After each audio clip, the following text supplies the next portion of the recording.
أشهد أن لا إله إلا الله.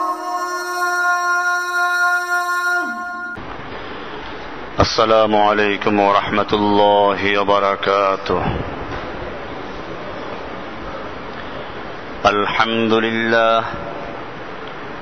الحمد لله نحمده ونستعينه ونستغفره ونؤمن به ونتوكل عليه ونعوذ بالله من شرور أنفسنا ومن سيئات أعمالنا من يهده الله فلا مضل له ومن يضلله فلا هادي له وأشهد أن لا إله إلا الله وحده لا شريك له وأشهد أن سيدنا محمدا عبده ورسوله صلى الله تعالى عليه وعلى آله وأصحابه أجمعين. أما بعد فأعوذ بالله من الشيطان الرجيم. بسم الله الرحمن الرحيم.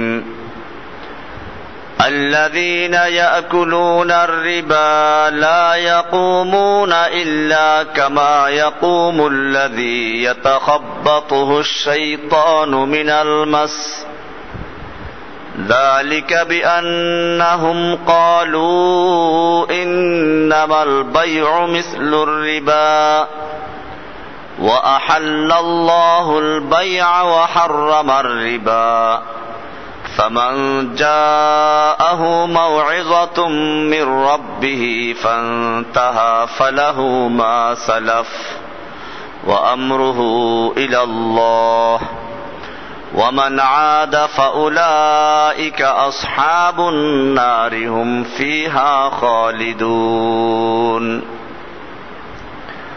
কুরআনুল কারীম সূরা বাকারা এর 275 নম্বর আয়াত থেকে তেলাওয়াত করা হলো। মূলত আল্লাহ সুবহানাহু ওয়া তাআলা দ্বীন ইসলামকে একটা পূর্ণাঙ্গ জীবন ব্যবস্থা হিসাবে দান করেছেন,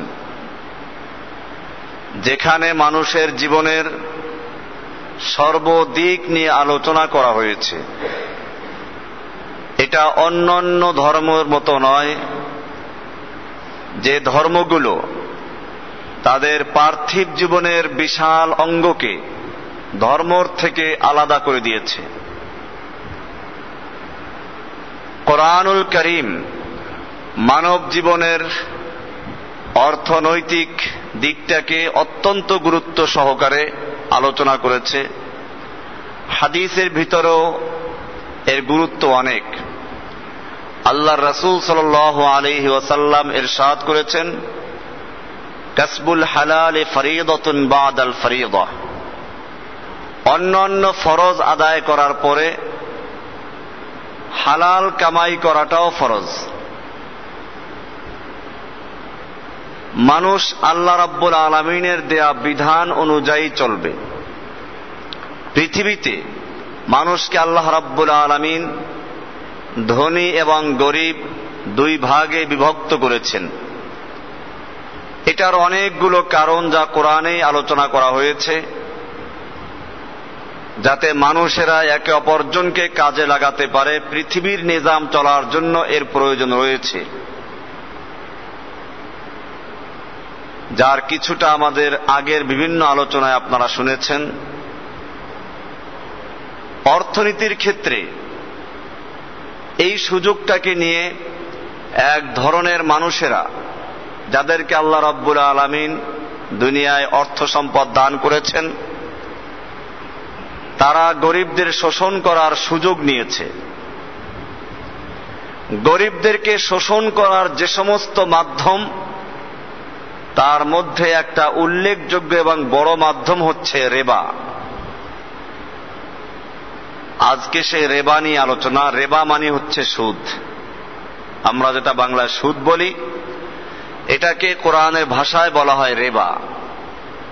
কোরআনুল কারীমের সূরা বাকারার এই 275 নম্বর আয়াত থেকে শুরু করে 279 নম্বর আয়াত পর্যন্ত সুদ সম্পর্কে বিস্তারিত আলোচনা করা হয়েছে এবং কোরআনের অন্যান্য জায়গাতেও রয়েছে। আমরা সেখান থেকে আলোচনা শুরু করেছি। আল্লাযীনা ইয়াকুলুনার রিবা, আমরা প্রথমে কোরআনের আয়াতের তরজমাগুলো পেশ করব। আল্লাযীনা ইয়াকুলুনার রিবা, আল্লাযীনা নিশ্চয় যারা, ইয়াকুলুনার রিবা, ইয়াকুলুনা খায় আর রিবা সুদ, যারা সুদ খায়, লা ইয়াকুমুনা তারা দাঁড়াবে না, ইল্লা কামা ইয়াকুমুল্লাযী ইয়াতাখাব্বাতুহুশ শাইতানু মিনাল মাস, তবে ওই ব্যক্তির মতো যে ব্যক্তি শয়তানে স্পর্শ করার কারণে পাগল হয়েছে, সেই ব্যক্তির মতো সে দাঁড়াবে। ইয়াতাখাব্বাতুহু যে দিশেহারা, বিভ্রান্ত, মিনাল মাস শয়তানের স্পর্শ করার কারণে যে পাগল হয়ে যায়, সে ব্যক্তি যেমন দাঁড়ায় তার হিতাহিত জ্ঞান থাকে না, দাঁড়ায় তো মনে হয় পড়ে যাবে। মদখোর যারা, এরা মদ পান করে যখন কি করে হাঁটা চলা করে, কেমন মনে হয় যে মনে হয় পড়ে যাবে, এটাকে বলা হয় খাবত। ওকেও শয়তান স্পর্শ করেছে। এই শয়তান স্পর্শ করে যাদেরকে, তারা যেভাবে দাঁড়ায় এই সুদখোরেরা কিয়ামতের মাঠে সেরকম ভাবে দাঁড়াবে।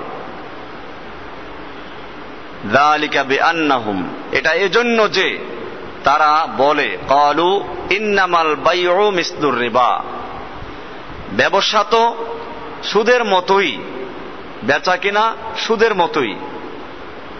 তার মানে হচ্ছে তারা বলতো সুদ যেরকম ব্যবসা বাণিজ্য তো এরকমই, কিন্তু কথাটা এভাবে না বলে তারা বলল কি, ব্যবসা বাণিজ্য তো সুদের মতো। তার মানে বিষয়টা এত গুরুত্বপূর্ণ তাদের কাছে, তারা কথাটাকে ঘুরিয়ে বলল, ইন্নামাল বাইউ মিসলুর রিবা, ব্যবসা বাণিজ্য যেটাকে তোমরা জায়েজ বলো, বেচা কিনা জায়েজ বলো, এটা তো সুদের মতো। মানে বেচা কিনা যদি জায়েজ হয়, সুদ আরো বেশি জায়েজ হওয়া উচিত। আল্লাহ তাআলা বলছেন, ওয়া আহাল্লাল্লাহুল বাইআ ওয়া হাররামার রিবা, অথচ আল্লাহ তাআলা ব্যবসাকে হালাল করেছেন এবং সুদকে হারাম করেছেন। ফামান জাআহু মাউইযাতুম মির রাব্বিহি, যে ব্যক্তির কাছে তার রবের পক্ষ থেকে উপদেশ পৌঁছল, ফান্তাহা অতঃপর সে বিরত হল, ফালাহু মা সালাফ, তার জন্য পূর্বে যা হয়ে গেছে তা তার জন্য বৈধ। আগে যেগুলো হয়ে গেছে জানার পরে আর করবে না, এই শর্তে পূর্বের গুলো বৈধ হয়ে গেল। ওয়া আমরুহু ইলাল্লাহ, তার বিষয়টা আল্লাহর কাছে অর্পণ করা হবে। ফামান আদা, যে ব্যক্তি জানার পরে পুনর্বার আবার সুদ গ্রহণ করলো, ফাউলাইকা আসহাবুন নার, তারা জাহান্নামের অধিবাসী। হুম ফিহা খালিদুন, সেথায় তারা চিরস্থায়ী থাকবে। ইয়ামহাকুল্লাহুর রিবা ওয়া ইউরবিস সাদাকাত, ইয়ামহাকু নিশ্চিহ্ন করে দেন, মিটিয়ে দেন, আর রিবা সুদকে আল্লাহ রাব্বুল আলামিন নিশ্চিহ্ন করে দেন, ধূলিসাৎ করে দেন, মিটিয়ে দেন। ওয়া ইউরবিস সাদাকাত, এবং সাদাকাতকে আল্লাহ রাব্বুল আলামিন লালন পালন করেন, বৃদ্ধি করেন। ইউরবি বৃদ্ধি করেন। যেভাবে মানুষেরা একটা চারা রোপণ করে সেটা আস্তে আস্তে বড় হয়, এরকম ভাবে একটা বকরির বাচ্চাকে লালন পালন করে সেটা বড় হয়। আল্লাহ রাব্বুল আলামিনও মানুষের সাদাকাত এবং দানগুলোকে লালন পালন করেন এবং আস্তে আস্তে বৃদ্ধি করেন। আল্লাহু লা ইউহিব্বু কুল্লা কাফফারিন আসিম, আল্লাহ তাআলা সকল কাফের এবং পাপিষ্ঠ লোকদেরকে পছন্দ করেন না। এই আয়াতগুলোতে আমরা রিবা সম্পর্কে আলোচনা এবং রিবার বিধান সম্পর্কে আলোচনা শুনতে পেলাম। রিবা শব্দের শাব্দিক অর্থ হচ্ছে বৃদ্ধি পাওয়া। রিবা শব্দের শাব্দিক অর্থ সুদ যেটা আমরা বলি, আরবিতে বলে রেবা। রেবার শাব্দিক অর্থ হচ্ছে বৃদ্ধি পাওয়া। তাহলে যে কোনো বৃদ্ধি পাওয়া এখানে উদ্দেশ্য না, কারণ ব্যবসা তো মানুষ বৃদ্ধির জন্যই করে। আর এই জন্যই এই আয়াতের মধ্যে দেখা গেল যে তৎকালীন কাফেরদের সামনে, বিশেষ করে মক্কা মদিনায় যে সমস্ত আহলে কিতাব এবং ইহুদি খ্রিস্টান তথা কুফফাররা ছিল, তাদের সামনে যখন সুদের সম্পর্কে আলোচনা করা হলো, তারা বলল যে ব্যবসা তো সুদের মতোই, সুদ ব্যবসায়ের মতো তা না, বরং ব্যবসাটাই সুদের মতো। কারণ ব্যবসাও করা হয় মাল বৃদ্ধির জন্য, সুদের মধ্যেও মাল বৃদ্ধি পায়, এই উদ্দেশ্যটা করা হয়। মূলত এই সুদের মধ্যে এবং ব্যবসার মধ্যে তারা পার্থক্য না দেখার কারণেই এটা বলেছিল। আমাদের সমাজেও মানুষেরা সুদের মধ্যে এবং ব্যবসার মধ্যে, মুনাফার মধ্যে কি পার্থক্য আছে এটা অনেকে জানে না। না জেনে কুফফারদের মতো এরাও বলে, আরে ব্যবসা বাণিজ্য মুনাফা আর সুদ তো একই, একটু ঘুরেই খায় খালি। এটা বলে বিশেষ করে ওই সমস্ত লোকেরা যারা সুদের মধ্যে সারা জীবন জড়িত ছিল অথবা আছে, তারা এটা বলে। কিছু লোকে অবশ্য না বুঝেও বলে, তারাও এরকমই বলে থাকে, সুদ আর ব্যবসা তো একই। মূলত আমাদের আলোচনা ওই লোকদের জন্যই যারা না বুঝে এই কথা বলে অথবা সুদের মধ্যে আক্রান্ত হচ্ছে। সুদ কাকে বলে? যে কোনো বৃদ্ধি সুদ না। এমনি যদিও রেবা শব্দের অর্থ হচ্ছে বৃদ্ধি পাওয়া, তো মাল বৃদ্ধি করাই তো উদ্দেশ্য ব্যবসা বাণিজ্য করার। একজন লোক কৃষক, সে ফসল উৎপন্ন করে বৃদ্ধি পাওয়ার জন্য। একজন লোক ব্যবসা বাণিজ্য করে, সে ব্যবসা বাণিজ্য করে মাল বৃদ্ধি করার জন্যই। তাহলে দুনিয়াতে প্রত্যেকটা মানুষ ব্যবসা বাণিজ্য করুক বা যে যাই করুক, মাল বৃদ্ধি করার জন্যই করে থাকে। তাহলে যে কোনো রেবা, যে কোনো সুদ বা যে কোনো বৃদ্ধি পাওয়াটাই ইসলামের উদ্দেশ্য নয়। ইসলামের একটা পরিভাষা আছে। যেমন আমরা মনে করি সালাত আদায় করলাম, এশার সালাত। সালাত শব্দের অর্থ কি? শব্দের অর্থ হয়তো আমাদের অনেকে জানেও না। সালাতের এক অর্থ হচ্ছে দোয়া, আর এক অর্থ হচ্ছে নিতম্ব হেলানো। নিতম্ব নাড়াচাড়া করে, যে বসে বসে আমরা নাড়াচাড়া করি, এগুলোকে সালাত বলে আরবিতে। যেহেতু আমরা যে সালাত আদায় করি, সে সালাতের মধ্যেও নিতম্ব নাড়াচাড়া হয়, এই জন্য এটাকে সালাত বলা হয়। কেউ বলেছেন সালাত অর্থ দোয়া, আর দোয়ার সবচেয়ে উত্তম সূরত সালাতের মধ্যে আমরা দোয়া করি শেষে গিয়ে। অবশ্য নামাজের পরের মোনাজাত না, এটা একটা বিদআত। নামাজের মধ্যে আমরা যে দোয়া করি, আল্লাহুম্মা ইন্নী যালামতু নাফসি যুলমান কাসীরা, কত সুন্দর দোয়া। এই হিসাবে এটাকে সালাত বলা হচ্ছে। সাওম শব্দের অর্থ কি? সাওম শব্দের অর্থ বিরত থাকা, আল ইমসাক, বিরত থাকা। এখন একজন লোক কিছুক্ষণের জন্য খানা পিনা বাদ দিয়ে বিরত রইল, নীরবতা পালন করলো, আমরা কি তাকে সায়েম বা রোজাদার বলবো? হজ মানে হচ্ছে ইচ্ছে করা। এখন একজন লোক মক্কা শরীফ যাওয়ার ইচ্ছে করে চোখ বন্ধ করে মক্কার মোরাকাবা করলো, তাকে কি আমরা হাজি বলবো? এই সবগুলোতে ইসলামের একটা পরিভাষা আছে, ওইটা উদ্দেশ্য। শাব্দিক অর্থ কি সেটা আমাদের বড় বিষয় না। সালাত শব্দের অর্থ আমরা বুঝি ইসলামের পরিভাষায় একটা ইবাদত, যেটা উযু করতে হয়, যেটা করলে সময় হতে হয়, কিবলামুখী হতে হয়, তাকবীরে তাহরিমা থেকে শুরু করে সালাম পর্যন্ত রুকু, সেজদা, কিরাত ইত্যাদি আদায় করতে, উঠা বসা করতে হয়। এরকম একটা বিশেষ ইবাদতের নাম কি? সালাত।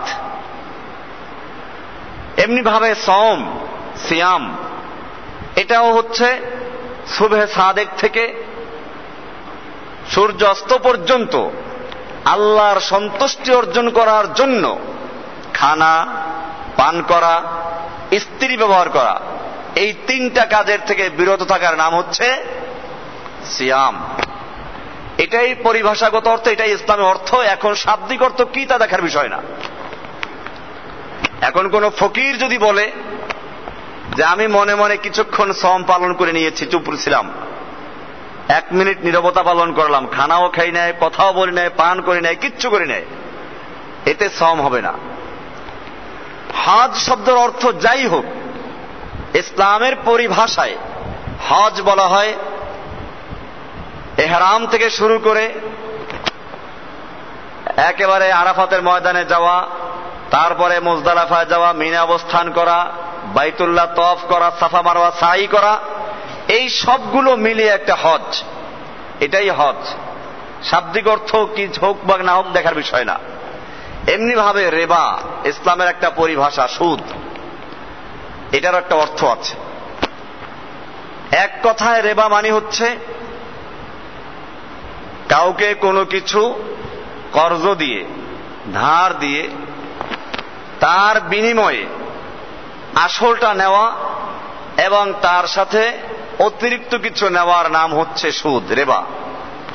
মনে করুন আপনি আমাকে 10 লাখ টাকা দিলেন, বললেন যে 1 মাস পরে টাকাটা ফেরত দিবেন আর সাথে 1 লাখ টাকা লাভ দিতে হবে। এটাকে নাম দিল মুনাফা, বা নাম দিল ইন্টারেস্ট, বা নাম দিল সুদ, যেটাই দেওয়া হোক এটার নাম সুদ। আপনি আমাকে একটা বাড়ি দিলেন থাকার জন্য, ঘর, এটা কর্জ হিসাবে বা এমনি দিলেন। এরপরে আপনি করজ দিয়ে, ঋণ দিয়ে এর থেকে অতিরিক্ত ফায়দা নিচ্ছেন। বলেন যে এটা আপনি 10 মাস পরে ভাড়া দিবেন, 1 বছর পরে ভাড়া দিবেন 1000 টাকা, কিন্তু শর্ত হচ্ছে এই অমুক জমিটা আমাকে দিতে হবে, এটার ফসলটা আমি খেতে থাকবো। এরকম ভাবে জমি নিলেন, জমি বন্ধকি রাখা হয় আমাদের দেশে। বললো আপনার এই জমিটা আমি নিলাম, বা আপনি গেলেন, একজন টাকা দরকার, 1 লাখ টাকা দরকার, আপনি বললেন যে আমার এই জমি আছে, জমিটা আপনি রাখেন, আমাকে 1 লাখ টাকা দেন। আমি যেদিন এই 1 লাখ টাকা ফেরত দেব সেই দিন আপনি জমি ফেরত দিবেন। এইভাবে চললো, 10 বছর চলে গেল, সে জমি ভোগ করছে, ফসল উৎপন্ন হচ্ছে, খাওয়া দাওয়া করছে, এবং 1 বছর পরে হোক 10 বছর পরে হোক টাকা যখন সে ফেরত দিবে তখন সে জমি ফেরত পাবে। এর আগে যে টাকা দিল সে খেতে থাকবে। তাহলে আপনি আমার থেকে আপনার টাকা পুরা ফেরত নিলেন, যে টাকা আপনি দিলেন সেটাই ফেরত নিলেন, মাঝখানে জমি খাইলেন কিসের বিনিময়ে? এটার কোনো বিনিময় নাই, না টাকা তো আপনি ফেরত পাচ্ছেন পুরোটাই। আপনি আমাকে 10 লাখ দিলেন, 10 বছর পরে হোক 5 বছর পরে হোক পুরো টাকা আপনি ফেরত পাচ্ছেন। তো মাঝখানে যে আপনি জমি খেলেন এটা কিসের বিনিময়ে? এটা কোনো বিনিময় নাই। এই বিনিময় ছাড়া যেটা খাওয়া হচ্ছে এটার নাম সুদ। টাকা পয়সার ক্ষেত্রে আপনি বাজারে টাকা ভাঙ্গান বা নতুন টাকা আনেন পুরান টাকা দিয়ে, 100 টাকা পুরাতন দিয়ে আপনি 100 জায়গায় 90 টাকা নিয়ে আসলেন, অথবা টাকা ভাঙ্গানোর প্রয়োজন, 1000 টাকার নোট দিলেন, সে ভাঙ্গাইয়ে দিল আপনাকে 990 টাকা, 10 টাকা সে রাখলো। এটা কি? টাকার বিনিময়ে টাকা লেনদেন করা হচ্ছে, বেশি কম করলে সুদ হবে। এমনি ভাবে স্বর্ণের বিনিময়ে স্বর্ণ, আপনি নতুন স্বর্ণ দিলেন তাকে, পুরাতন স্বর্ণ সে দিল, স্বর্ণের বিনিময়ে স্বর্ণ, বেশি কম করা সমান সমান করা যাবে, বেশি কম করলে সুদ হবে। এরকম ভাবে ধানের বিনিময়ে ধান, লবণের বিনিময়ে লবণ, গমের বিনিময়ে গম, খেজুরের বিনিময়ে খেজুর বিক্রি করা হলো। আল্লাহ রাসূল সাল্লাল্লাহু আলাইহি ওয়াসাল্লামের কাছে একবার উন্নত মানের খেজুর আনা হলো। রাসূল সাল্লাল্লাহু আলাইহি ওয়াসাল্লাম বললেন, মদিনার সব খেজুর কি এরকম? বললেন, না, এই খেজুর তো আমরা 1 কিলো 1 সা অন্য সাধারণ খেজুরের 2 সা দিয়ে ক্রয় করে আনি। আল্লাহ রাসূল সাল্লাল্লাহু আলাইহি ওয়াসাল্লাম, আব্বাহ, বাহ ভাই, এটা তো সুদ, আইনুর রিবা, এটাই তো সুদ। বরং তোমরা কি করো, এই তোমার যে দুর্বল খেজুর, যেগুলো নিম্নমানের খেজুর 2 কিলো বিক্রি করো বাজারে, সেই বিক্রিত টাকা দিয়ে তুমি ওই ভালো খেজুরকে 1 কিলো কিনো, এটা জায়েজ। তাহলে আমরা রেবা সম্পর্কে আরো কিছু আলোচনা শুনবো ইনশাআল্লাহ। সামনে হাদিস থেকে আলোচনা আসবে, তাফসীর থেকে আলোচনা আসবে। একটা মৌলিক ধারণা দেওয়া হলো। হ্যাঁ, জমি যেরকম বললাম যে বন্ধকি রাখে, আর বন্ধকির মধ্যে সূরত জায়েজের সূরত আছে, আমি বিস্তারিত আলোচনা করবো ইনশাআল্লাহর উপরে। এটা একটা মৌলিক হিডিং বয়ান করলাম, কিছু শিরোনাম দেওয়া হলো যে এই ধরনের সুদ আসতে পারে। জমি বন্ধকির ক্ষেত্রে জায়েজের সূরত হলো এই, আমি এই আপনার থেকে জমি নিলাম, জমি রাখলাম, টাকা দিলাম আপনাকে, 10 লাখ টাকা আপনাকে দেওয়া হলো। আপনার সাথে কথা আছে যে আপনি যেদিন এই টাকা ফেরত দিবেন সেদিন আমি জমি ফেরত দিব, মাঝখানে আমি জমি ভোগ দখল করব। সেক্ষেত্রে যদি কথা এমন হয় যে প্রতি বছর জমির যে ভাড়া আসবে সেই ভাড়া পরিমাণ টাকা কাটা যাবে, কর্তন হবে, তাহলে জায়েজ। মনে করুন এই 1 বিঘা জমির 1 বছরের ইজারা আছে 10,000 টাকা, এই 10,000 টাকা কাটা গেল, আগামী বছর 1,000 টাকা বাড়লো, 11,000 টাকা কাটা গেল। এইভাবে দেখা যাবে এক সময়ে যদি আমি টাকা ফেরত, আপনি টাকা যদি জমি টাকা দিতে নাও পারেন, দেখা যাবে টাকা কাটতে কাটতে এক সময় জমি এমনি ছুটে যাবে। 10 বছর পরে হোক, 20 বছর পরে হোক, এমনি এক সময় জমিটা ছুটে যাবে। এই সূরত জায়েজ। আর আগের যে সূরতটা বললাম তা হচ্ছে 10 লাখ টাকা আপনার কাছে থেকেই যাবে, আমি যেদিন দিতে পারবো সেদিন জমি ছুটবে, আর 10 লাখ টাকা না দিতে পারলে ছুটবে না, তাতে কিয়ামত পর্যন্ত হোক। এবং অনেক সময় শর্ত লাগায় যে 10 বছর 12 বছরের মধ্যে দিতে পারলে জমি ফেরত দেবো, নইলে টাকা ফেরত হবে না, আর জমি মালিক হয়ে যাবে সে। এই সব সূরতগুলো হচ্ছে হারাম এবং সুদ। কারণ এখানে এই জমি যে ভোগ দখল করা হচ্ছে এর কোনো বিনিময় নাই। আর যে সূরত বললাম যে কর্তন করা হবে, জমির যে পরিমাণ ভাড়া আছে সেই পরিমাণ কর্তন করা হলো, তার এটা জায়েজ, যেহেতু ওখানে বিনিময় দেওয়া হচ্ছে। অনেকে এখানে হিলা করে, সেটা হচ্ছে বলে যে ঠিক আছে জমির খাজনাটা আমি দিয়ে দেব, না এই খাজনা দিলে হবে না। সেক্ষেত্রে আপনি চুক্তি করতে পারেন। অবশ্য হিলার একটা জায়েজ সূরত আছে যে ঠিক আছে তুমি জমিন ভোগ করবা, প্রতি বছর এত টাকা করে কাটা যাবে, সেক্ষেত্রে আপনি বেশি কম করতে পারেন। কিন্তু এখানেও একটা জিনিস চিন্তা করবেন, যদি আপনি তাকে টাকা ধার না দিতেন তাহলে সে কিন্তু আপনাকে এই অল্প দামে এই জমি দিত না। অনেকে 100 টাকা কাটে, যে ঠিক আছে প্রতি বছর ভাড়া বাবদ 100 টাকা কাটবো, এভাবে জায়েজ করলো। এটাও সুদ থেকে মুক্ত নয়, কারণ আপনাকে এমনি সে এই জমি, এই 10 বিঘা জমি আপনাকে 100 টাকায় ইজারা দিবে না।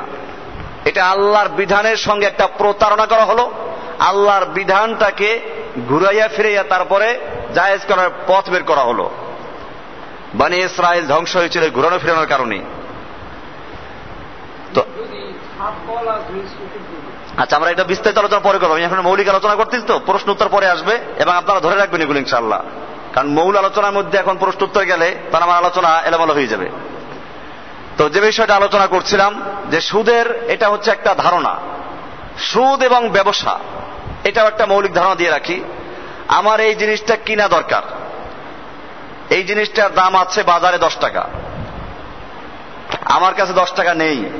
আমি আপনাকে বললাম যে আপনি আমাকে 10 টাকা দেন, আমি একটা জিনিস কিনবো, আপনাকে 1 মাস পরে আমি 11 টাকা দিব।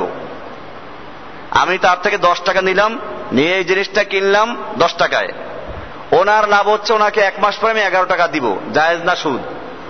সুদ হলো এটা। আরেকটা সূরত দেখেন, এই জিনিসটার দাম 10 টাকা দোকানে আছে, আমার দরকার এটা। উনি করলেন কি, 10 টাকায় উনি কিনলেন প্রথম, উনি 10 টাকায় কিনে মালিক হয়ে গেলেন। মালিক হওয়ার পরে উনি আমার কাছে বিক্রি করছেন 11 টাকায়। আমাকে সুবিধা দিলেন এই যে 1 মাস পরে আপনি 11 টাকা দিবেন। তাহলে উনি এখন এটা কিনে মালিক হয়ে গেলেন। মালিক হয়ে যাওয়ার পরে আমার কাছে বিক্রি করলেন 11 টাকায়। আমি 11 টাকায় কিনে ওনাকে 1 মাস পরে দাম দিব। এটা ব্যবসা, এটা জায়েজ। এটার নাম হচ্ছে মুরাবাহা। এটার নাম কি? এখন কেউ যদি এখানে বলে, এটা বুঝার বিষয়, কেউ যদি বলে এই তো ঘুরেই খাইলো, তাহলে তাকে আমাদের বলার কিছু নেই। কারণ হচ্ছে এই যে দেখেন, এখানে সুদ এবং ব্যবসা দুইটা আলাদা জিনিস। একটা মুরগি জবাই করলো বিসমিল্লাহ বিহীন, জায়েজ না হারাম? হারাম। আর একটা মুরগি বিসমিল্লাহ বলে জবাই করা হলো, কি হয়ে গেল? জায়েজ হয়ে গেল। একটা মুরগি এমনি মরলো আর জবাই করলেও মরলো, এমনি মরলে খাওয়া জায়েজ না হারাম? আর জবাই করে মারলে খাওয়া কি হয়ে যায়? একটা মেয়ে লোক রাস্তা থেকে ধরে এনে একজনের ঘর সংসার করা শুরু করলো, শরিয়াতের নিয়ম অনুযায়ী বিবাহ করে নাই, জায়েজ না হারাম? আর ওই একটা মেয়ে লোককে ধরে এনে সে শরিয়া সম্মত ভাবে দুইজন সাক্ষী সামনে রেখে বিয়ে করলো, জায়েজ না হারাম? জায়েজ হয়ে গেল এটা। তাহলে এভাবে আমাদের মনে রাখতে হবে, শরিয়াতের বর্ণিত পদ্ধতি অনুযায়ী আমরা যদি কোনো কাজ করি সেটা শরিয়াতের অনুযায়ী জায়েজ হবে। আর আল্লাহর বিধান অনুযায়ী যদি না করা হয়, রাসূলের সুন্নাহ অনুযায়ী না করা হয়, সেটা যদি আমাদের যুক্তিতে না ধরে তারপরও নাজায়েজ। আমাদের মনে রাখতে হবে যে আল্লাহ তাআলা পার্থক্য বয়ান করেছেন। মুরাবাহা, ব্যবসা বাণিজ্য করা জায়েজ। মুরাবাহা, মুদারাবা, অনেকগুলো পদ্ধতি আছে। আমরা এগুলো ইনশাআল্লাহ চেষ্টা করবো এগুলো কিছু আলোচনা করার জন্য, কারণ এই আলোচনাগুলো না থাকার কারণে একদিকে মানুষেরা মনে করে, একদল মানুষেরা, যে অর্থনীতি, ব্যবসা বাণিজ্য এসব ক্ষেত্রে ইসলাম চলবে না, এগুলো মসজিদে থাকবে, ব্যবসা বাণিজ্য চলবে আমাদের প্রচলিত আইন কানুন দিয়ে। কারণ তারা ইসলামের এই আইনগুলো জানেই না। মুরাবাহা কি জিনিস, মুদারাবা কি জিনিস, মুশারাকা কি জিনিস, বাইয়ে মুআজ্জাল কি জিনিস, বাইয়ে মুআজ্জাল কি জিনিস, বাইয়ে সরফ কি জিনিস, বাইয়ে সালাম কি জিনিস, এগুলো কি মানুষ শুনছে কোনোদিন? এরকম ভাবে ইসলামের অনেকগুলো পরিভাষা আছে যেগুলো আমাদের সমাজের লোকেরা জানে না, কারণ ধর্ম থেকে এগুলো আলাদা হয়ে গেছে। অথচ ইসলাম ধর্মের মূল বিষয় এগুলো। নামাজ যেরকম ফরজ, হালাল কামাই খাওয়াটাও ফরজ। এমনি ভাবে সুদ এবং মুনাফার মধ্যে পার্থক্য না জানার কারণে কাফেররা যেরকম ভাবে বলতো, আজকের আয়াতে যেভাবে আসলো 275 নম্বর আয়াতে বাকারার, ইন্নামাল বাইউ মিসলুর রিবা, আমাদের সমাজেও লোকের এরকমই বলে। অথচ সুদ এবং মুনাফা এই দুইয়ের মধ্যে অনেক পার্থক্য আছে। মৌলিক যে পার্থক্য আমি দেখালাম, এরপরে আমরা এখানে পার্থক্যটা দেখব সুদ যা হারাম কেন। মৌলিক পার্থক্যগুলো আপনি চিন্তা করলে তখনই ক্লিয়ার হবেন যে কেন আল্লাহ তাআলা হারাম করেছেন। ইসলাম ধর্মে সর্বপ্রকার সুদ হারাম, আর অপরদিকে মুনাফা হালাল।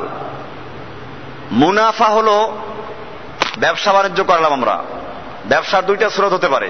একটা হচ্ছে আমি আপনাকে টাকা দিলাম, টাকা অর্থ আমার, আপনার শ্রম, অথবা আপনার কিছু, এটাকে বলে মুদারাবা। মুদারাবা হচ্ছে একজনের পুঁজি আর একজনের শ্রম, এটার নাম মুদারাবা। আর একটা হচ্ছে মুশারাকা। মুশারাকা মানে হচ্ছে আমার টাকাও আছে আবার আপনার টাকাও আছে, দুইজনে অংশীদারির ভিত্তিতে ব্যবসা করা হচ্ছে, এটার নাম মুশারাকা। এক একটার এক একটা নিয়ম থাকবে। এখন এভাবে চুক্তি করা হলো যে ব্যবসা বাণিজ্য দুইজনে করব, চাই মুরাবাহার সূরাতে হোক চাই মুশারাকার সূরাতে হোক। এই ব্যবসার মধ্যে আমরা যে লাভটা হবে, লাভের অর্ধেক তোমার অর্ধেক আমার, এটা জায়েজ। এখানে ঝুঁকি আছে। কিভাবে ঝুঁকি আছে? আমার টাকা আর একজনের শ্রম, অথবা আমার টাকা আছে তারও টাকা আছে, ব্যবসা করতে গেলে লাভ লোকসান হতেই পারে। আমি যদি শুধুমাত্র এরকম আপনাকে টাকা দিয়ে 1 লাখ টাকা দিলাম, আমার লাভের অংশ নির্ধারিত, আমাকে তুমি লাখে প্রতি মাসে 1000 টাকা দিবে, তাহলে আমার কোনো লসের ঝুঁকি নাই। ওই বেচারা যে আমার টাকা নিয়ে ব্যবসা করছে, মাথার ঘাম পায়ে ফেলে কাজ করছে, ব্যবসা করতে গিয়ে লস করে ফেললো, এখন কি হবে তার? আমার লাভের টাকা আমাকে দিতেই হবে, আমার তো লস নেই। এখন তার লস হওয়ার কারণে সে কি করবে? তার শ্রম তো ব্যর্থ হলো, এরপরে সে জমি বিক্রি করবে, হালের বলদ বিক্রি করবে, এরকম তার ভিটে বাড়ি বিক্রি করে তারপরে আমার টাকা সে যোগান দিবে। এরকম দিতে না পারলে 1 বছরে হলো 1 লাখের সাথে আরো 12,000 যোগ হলো, তাহলে পরবর্তীতে আবার 1,12,000 উপরে সুদ আসবে, সেইভাবে আরো 12,000 যোগ হলো, দ্বিতীয় বছরে গিয়ে 1,24,000 উপরে সুদ আসবে। সেই 1,24,000 মনে করেন সুদ আসতেছে আরো 12,000-এর সাথে আরো মনে করেন ওই চক্রবৃদ্ধি আকারে এই 24,000-এর সুদ আসতেছে আবার মনে করেন আরো 1,000 টাকা। এইভাবে দেখা যায় পরবর্তী বছরে আরো সুদ বাড়লো। এবং এমনও দেখা যায় বড় বড় মার্কেটগুলোতে সকালবেলা টাকা নিয়ে বের হয় একদল লোক, টাকা দেয় খালি নগদ 1 লাখ টাকা করে দিয়ে দেয়, বিকেল বেলা আবার ওই ঝুড়ি নিয়ে যায় 1,01,000 টাকা করে নিয়ে এসে ফেরে। আমি সেদিন গাউসিয়া মার্কেটে গিয়েছিলাম, ওখানে ইমাম সাহেব বললেন যে এইখানে এই ব্যবসাগুলো হচ্ছে। তো ইমাম সাহেবকে যখন আমি মাসলা বলে দিলাম, 2 সপ্তাহ বোধহয় তারপর ঠিকই ছিল, আজকে খবর পাইলাম তার চাকরি গেছে। গাউসিয়া মার্কেটের ওই যে একেবারে 5 তলার উপরে 6 তলার উপরে মসজিদ আছে একটা, হ্যাঁ 6 তলায় একেবারে উপরে যে মসজিদটা, মাশাআল্লাহ ইমাম সাহেব আমি দেখলাম যে মোটামুটি হকের পক্ষে, তার সাথে বিভিন্ন মাসলা মাসাইল আলোচনা হলো। তো উনি আমাকে এরকম বলতে লাগলেন, আমি বললাম যে মাসলা তো এই, এটা জায়েজ না হারাম। আর ওই মাসলা দেওয়ার কারণে কি চাকরি গেল কিনা আল্লাহ জানে। আজকে ফোন পাইলাম যে ওরা চাকরি চলে গেছে। কেন? কারণ এখানে এই ব্যবসার সঙ্গে ওরা ওতপ্রোতভাবে জড়িত। যখনই এখানে মাসলা আবেদন দেওয়া হলো, তখন দেখা গেল যারা ওই মসজিদ কমিটির মেম্বার তারাও তো এই সুদে জড়িত আছে। এখন তাদের গায়ে লেগে গেছে, কাজে ইমাম সাহেবকে ভাগাও, সুদ ছাড়া যাবে না, ইমাম সাহেবকে ছাড়ো। এভাবেই আমাদের সমাজে এগুলো জড়িত হয়ে আছে। ইসলাম আপনি একেবারে নিরিবিলি চিন্তা করবেন, ইসলাম ঠকাতে চায় না। এই যে ধনী ব্যক্তি যে টাকা দিচ্ছে তার কোনো লস নাই, সে মাস শেষে বছর শেষে তার আসল এবং সুদ সহ সে নিয়ে নেবে। অথচ ওই গরিব বেচারা টাকা দিবে কোত্থেকে? এই জন্য গরিব গরিব হতে থাকে, ধনী ধনী হতে থাকে। ওই যে একটা কাহিনী আছে যে টাকায় টাকা টানে, এক লোক সুন্দর টাকায় টাকা টানে। তো ব্যাংকে যখন ম্যানেজার টাকা গুনতে ছিল অনেক টাকা, তার পকেটে ছিল 10 টাকার নোট, সে ওই টাকার মধ্যে ছুঁড়ে মারলো যে টাকায় টাকা টানে, দেখি আমার এই 10 টাকায় ওই অনেকগুলো টাকার থেকে কিছু টাকা টেনে আনে কিনা। দীর্ঘক্ষণ পর্যন্ত দাঁড়িয়ে রইল, দেখে যে না, ওই টাকায় যে আর কিছু টাকা টেনে আনবে তা তো আনেই না, বরং ওই টাকাটাই ফিরে আসতেছে না। তো কিছুক্ষণ পরে যখন দারোয়ানরা দেখলো যে এই লোকটা টাকার দিকে তাকিয়ে আছে, ওরা পিছন থেকে গিয়ে ঘাড় ধরে ফেললো, এই বেটা তুমি কি চাঁদাবাজ না মস্তান না সন্ত্রাসী? না আমি কোনোটাই না। তুমি এখানে এভাবে তাকিয়েছো কেন? আমি শুনেছিলাম টাকায় টাকা টানে, সেই জন্য এই যে ম্যানেজারের সামনে অনেকগুলো টাকা, এর মধ্যে আমার পকেটের 10 টাকা ছুঁড়ে মেরেছিলাম, দেখি আমার 10 টাকায় কিছু টাকা টেনে আনে কিনা। দেখলাম টাকা তো আনেই না, বরং আমার ওই টাকাটাও বের হয়ে আসতেছে না। দারোয়ানরা বললো, হ্যাঁ তুমি ঠিকই শুনেছ, টাকায় টাকা টানে। ওই যে বেশি টাকায় কম টাকা টানে, ওই যে বেশি টাকা ম্যানেজারের সামনে, ওই টাকায় তোমার 10 টাকাকে এমন ভাবে টেনে নিয়ে গেছে এখন আর ছুটে আসার কোনো সুযোগ নাই। তা আমাদের অবস্থা এরকম, আমাদের সমাজে টাকায় টাকা টানে, বড়লোক বড়লোক হচ্ছে, ধনী ধনী হচ্ছে, আর গরিবরা সুদে টাকা নিয়ে বন্যা হয়ে গেল, তুফান হলো, গরুটা মারা গেল, তাহলে কি হবে? এই জন্য সুদ যেটা, সেটা হচ্ছে নির্দিষ্ট সময় নির্ধারিত, লাভ নির্ধারিত, পক্ষান্তরে ব্যবসা তার সময়ও নির্ধারিত নাই, লাভও নির্ধারিত নাই। কবে বিক্রি হবে সেভাবে যদি লাভ যা হবে তার একটা ভাগ আপনি পাবেন। এটা একটা পার্থক্য। এটা হচ্ছে একটা পার্থক্য যে কাউকে ঋণ দিয়ে নির্ধারিত সময়ের পর পূর্ব শর্ত অনুযায়ী যা কিছু অতিরিক্ত আদায় করা হয় তা হলো সুদ। অপরদিকে ক্রয় বিক্রয় দ্রব্যের বিক্রয় মূল্য নির্ধারণের ক্ষেত্রে দ্রব্যের ক্রয় মূল্যের উপর অতিরিক্ত অর্থ ধার্য করা হয়, তা হচ্ছে মুনাফা। যেমনটা বললাম যে আমি এটা কিনলাম 10 টাকায় কিনে এরপরে আমি বিক্রি করলাম 12 টাকায়, এটা মুনাফা। আর 10 টাকা নিয়ে আপনার থেকে আমি 12 টাকা দিলাম, এটার নাম সুদ। এমনি ভাবে সুদ পূর্ব নির্ধারিত থাকে, যেমন 1 লাখ টাকা 1000 টাকা দেওয়া হবে। আর মুনাফা অনিশ্চিত আয়, অর্থাৎ বিক্রয় করার পরে যা লাভ করবে সেটার থেকে আপনি মুনাফা পাবেন, এটার একটা ভাগ পাবেন। এমনি ভাবে সুদের হার স্বল্পকালে পরিবর্তন হয় না, সুদের হার ধার্য করে দেওয়া হলে এটা 1 দিন 2 দিনে পরিবর্তন হবে না। আর মুনাফা যেটা, এটা পরিবর্তনশীল, দাম বাড়তে পারে, বাজারে কমতে পারে, পরিবর্তন হয়। এখন যদি আপনি সুদে টাকা দিলেন আর এটা পরিবর্তন হবে না, বাজারে মূল্য পরিবর্তন হয়ে গেছে, তাহলে এই বেচারা যে বাজারে ব্যবসা করে সে ক্ষতিগ্রস্ত হবে। ইসলাম চায় না যে আপনাকে একজন উপকার করে দিবে আর সে বেচারা নিজে ক্ষতিগ্রস্ত হবে, বরং লাভ লোকসানের ভাগিদার দুইজনই হোক। এই জন্য ইসলাম এই সুন্দর ব্যবস্থা করেছে। এমনি ভাবে সুদে লোকসানের কোনো ঝুঁকি নাই, এতে পুঁজিওয়ালাদের সুবিধা, কিন্তু ওই বেচারার কি হবে যে কাজ করে, শ্রমিকের জন্য এটা কঠিন। আর মুনাফা অর্জনের ক্ষেত্রে লোকসানের ঝুঁকি থাকে। সুদের সম্পর্ক ঋণ ও সময়ের সাথে, আর মুনাফার সম্পর্ক ক্রয় বিক্রয়ের সাথে। এগুলো হচ্ছে মৌলিক পার্থক্য। সুদের সম্পর্ক হচ্ছে সময় এবং ঋণের সাথে। আমি ঋণ দিলাম, আমাকে বছরান্তে 1,10,000 টাকা দিতে হবে, এটা হচ্ছে সুদ। এই সুদের সম্পর্ক হচ্ছে ঋণ এবং সময়ের সাথে। আর মুনাফার সম্পর্ক হচ্ছে বিক্রয়ের সাথে। বিক্রয় করলে পরে লাভ হবে, কি পরিমাণ হবে তাও নির্ধারিত না, সেটা আলোচনা হলো। এইভাবে সুদ এবং ক্রয় বিক্রয়ের মধ্যে, মুনাফার মধ্যে পার্থক্য বিদ্যমান। মুসলিমদের উচিত হলো এই পার্থক্যগুলো জানতে হবে। এরপরে জানার পরে ব্যবসায়ের কতগুলো নিয়ম আছে, মুদারাবা, মুশাকালা, এরকম ভাবে আরো কতগুলো সূরা আছে, আমরা সেগুলো ইনশাআল্লাহ একটু পরে আলোচনা করব। কোরআনুল কারীম এবারে সুদ সম্পর্কে কি বিধান দেয়, আমরা বিস্তারিত আলোচনার আগে এবারে সুদের বিধানটা কি, সুদের সংজ্ঞা এবং সুদ আর মুনাফার মধ্যে কি পার্থক্য, এটা সামান্য আলোচনা হলো সংক্ষিপ্ত আকারে।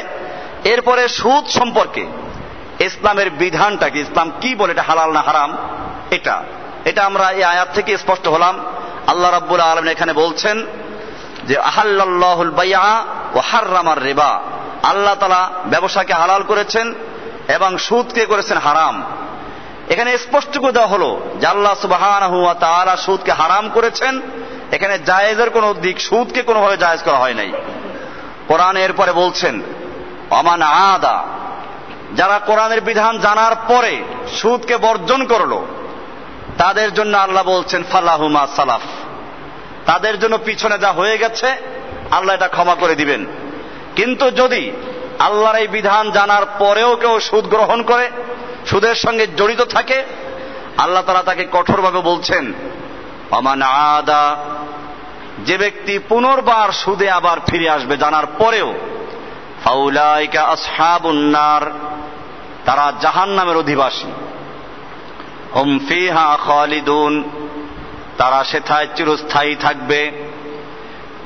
ইয়ামহাকুল্লাহুর রিবা, আল্লাহ তাআলা সুদকে নিশ্চিহ্ন করে দেন। কতগুলো আয়াত, এটা 76 নম্বর আয়াত, 276। ইয়ামহাকুল্লাহুর রিবা, আল্লাহ তাআলা সুদকে নিশ্চিহ্ন করে দেন। দুনিয়াতেও করতে পারেন, আর দুনিয়াতে যদি কোনো কারণে ঢিল দেন, অনেক সময় ঢিল দেওয়া হয়, বৃদ্ধি হতে থাকে। কারণ আল্লাহ রাব্বুল আলামিন যাদেরকে দুনিয়াতেই তাদের বিনিময় দিতে চান, অনেক সময় ঢিল দেন। যারা ঘুড়ি উড়ায়, ঘুড়ি আকাশে উড়ে, মাথা তাওদার উপরে উঠতে থাকে যে আমাকে কেউ ধরতে পারবে না, কিন্তু ওর যে রশি এই ঘুড়ি উড়ায় যে তার হাতে, এটার খবর নেই। এরপরে যখন সন্ধ্যাবেলায় টান দেয় তখন আস্তে আস্তে চলে আসে হাতের মুঠোর ভিতরে। আল্লাহ সুবহানাহু ওয়া তাআলা অনেক ক্ষেত্রে এই সুদখোরদেরকে ঢিল দেন, আবার অনেক সময় দুনিয়াতেই ক্ষতিগ্রস্ত করেন। আল্লাহ তাআলা বলছেন ইয়ামহাকুল্লাহুর রিবা, আল্লাহ তাআলা সুদকে নিশ্চিহ্ন করে দেন। ওয়া ইউরবিস সাদাকাত, এবং সাদাকাতকে আল্লাহ তাআলা লালন করেন, পালন করেন। আল্লাহু লা ইউহিব্বু কুল্লা কাফফারিন আসিম, আল্লাহ তাআলা যারা অকৃতজ্ঞ, কাফের যারা, পাপিষ্ঠ যারা, আল্লাহ তাআলা তাদেরকে ভালোবাসেন না। আল্লাহ তাআলা ভালোবাসেন কাদেরকে, মাঝখানে আল্লাহ তাআলা আলোচনা করছেন ইন্নাল্লাযীনা আমানু ওয়া আমিলুস সালিহাতি ওয়া আকামুস সালাতা ওয়া আতাউয যাকাতা লাহুম আজরুহুম ইনদা রাব্বিহিম ওয়া লা খাউফুন আলাইহিম ওয়া লা হুম ইয়াহজানুন। ইন্নাল্লাযীনা আমানু, নিশ্চয় যারা ঈমান এনেছে, ওয়া আমিলুস সালিহাত, এবং আমলে সালিহাত করেছে, নেক আমল করে, ওয়া আকামুস সালাতা, এবং সালাত কায়েম করে, ওয়া আতাউয যাকাতা, যাকাত আদায় করে, লাহুম আজরুহুম ইনদা রাব্বিহিম, তাদের জন্য রয়েছে তাদের রবের কাছে আজর, তাদের বিনিময়, তাদের পাওনা।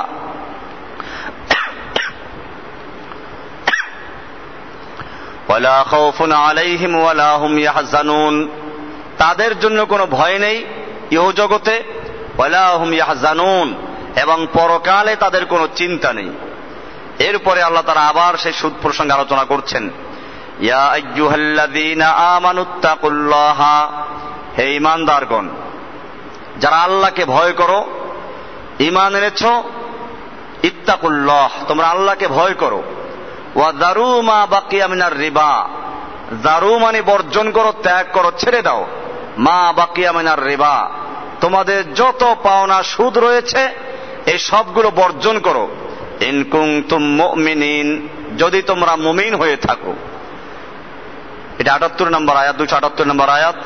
এরপরে বলছেন ফাইল্লাম তাফআলু, যদি তোমরা সুদ বর্জন না করো, ফাযানু বিহারবিম মিনাল্লাহি ওয়া রাসূলিহি, তাহলে তোমরা আল্লাহ এবং তার রাসূলের সঙ্গে যুদ্ধের এলান করে দাও, যুদ্ধের ঘোষণা করে দাও।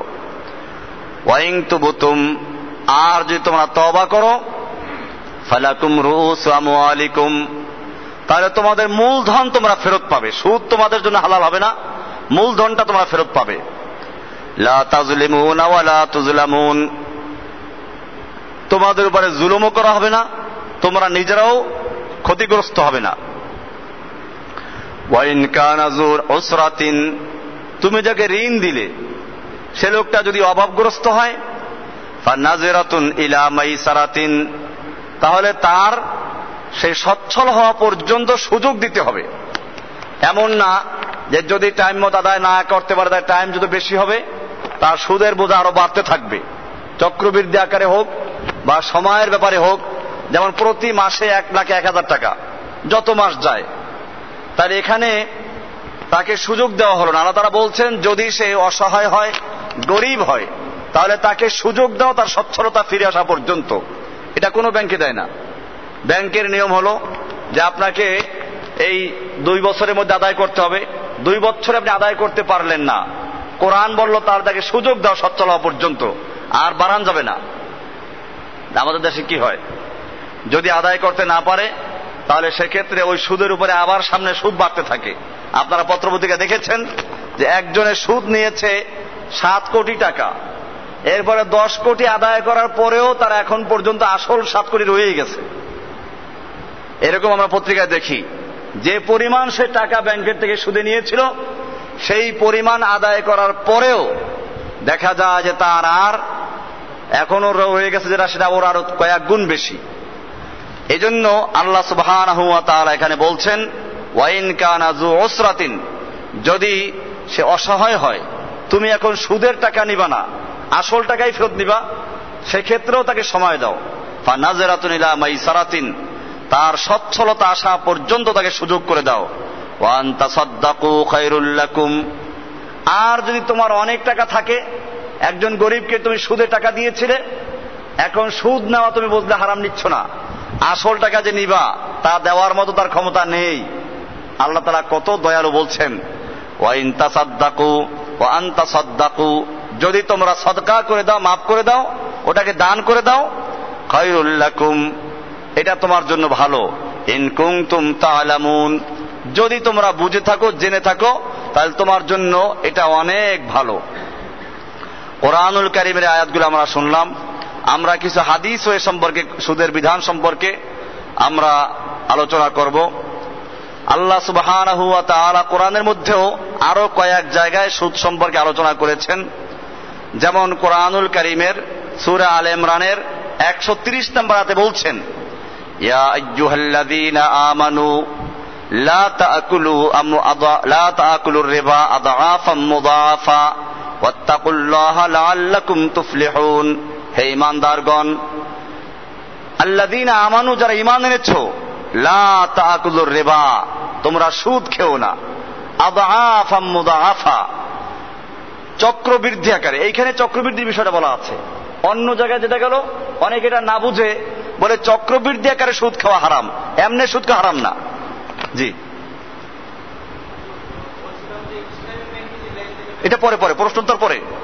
প্রশ্ন আরো আসবে, এগুলো পরে আপনার নোট করে রাখেন, কাগজ কলম রাখেন, হ্যাঁ পরে আসবে, এগুলো আলোচনা আসবে, সব ব্যাংক আসবে। এটা তো আমি বলেই থাকি যে সাগরে যদি ভাটা লাগে তো খালে জোয়ার আনা যায় না।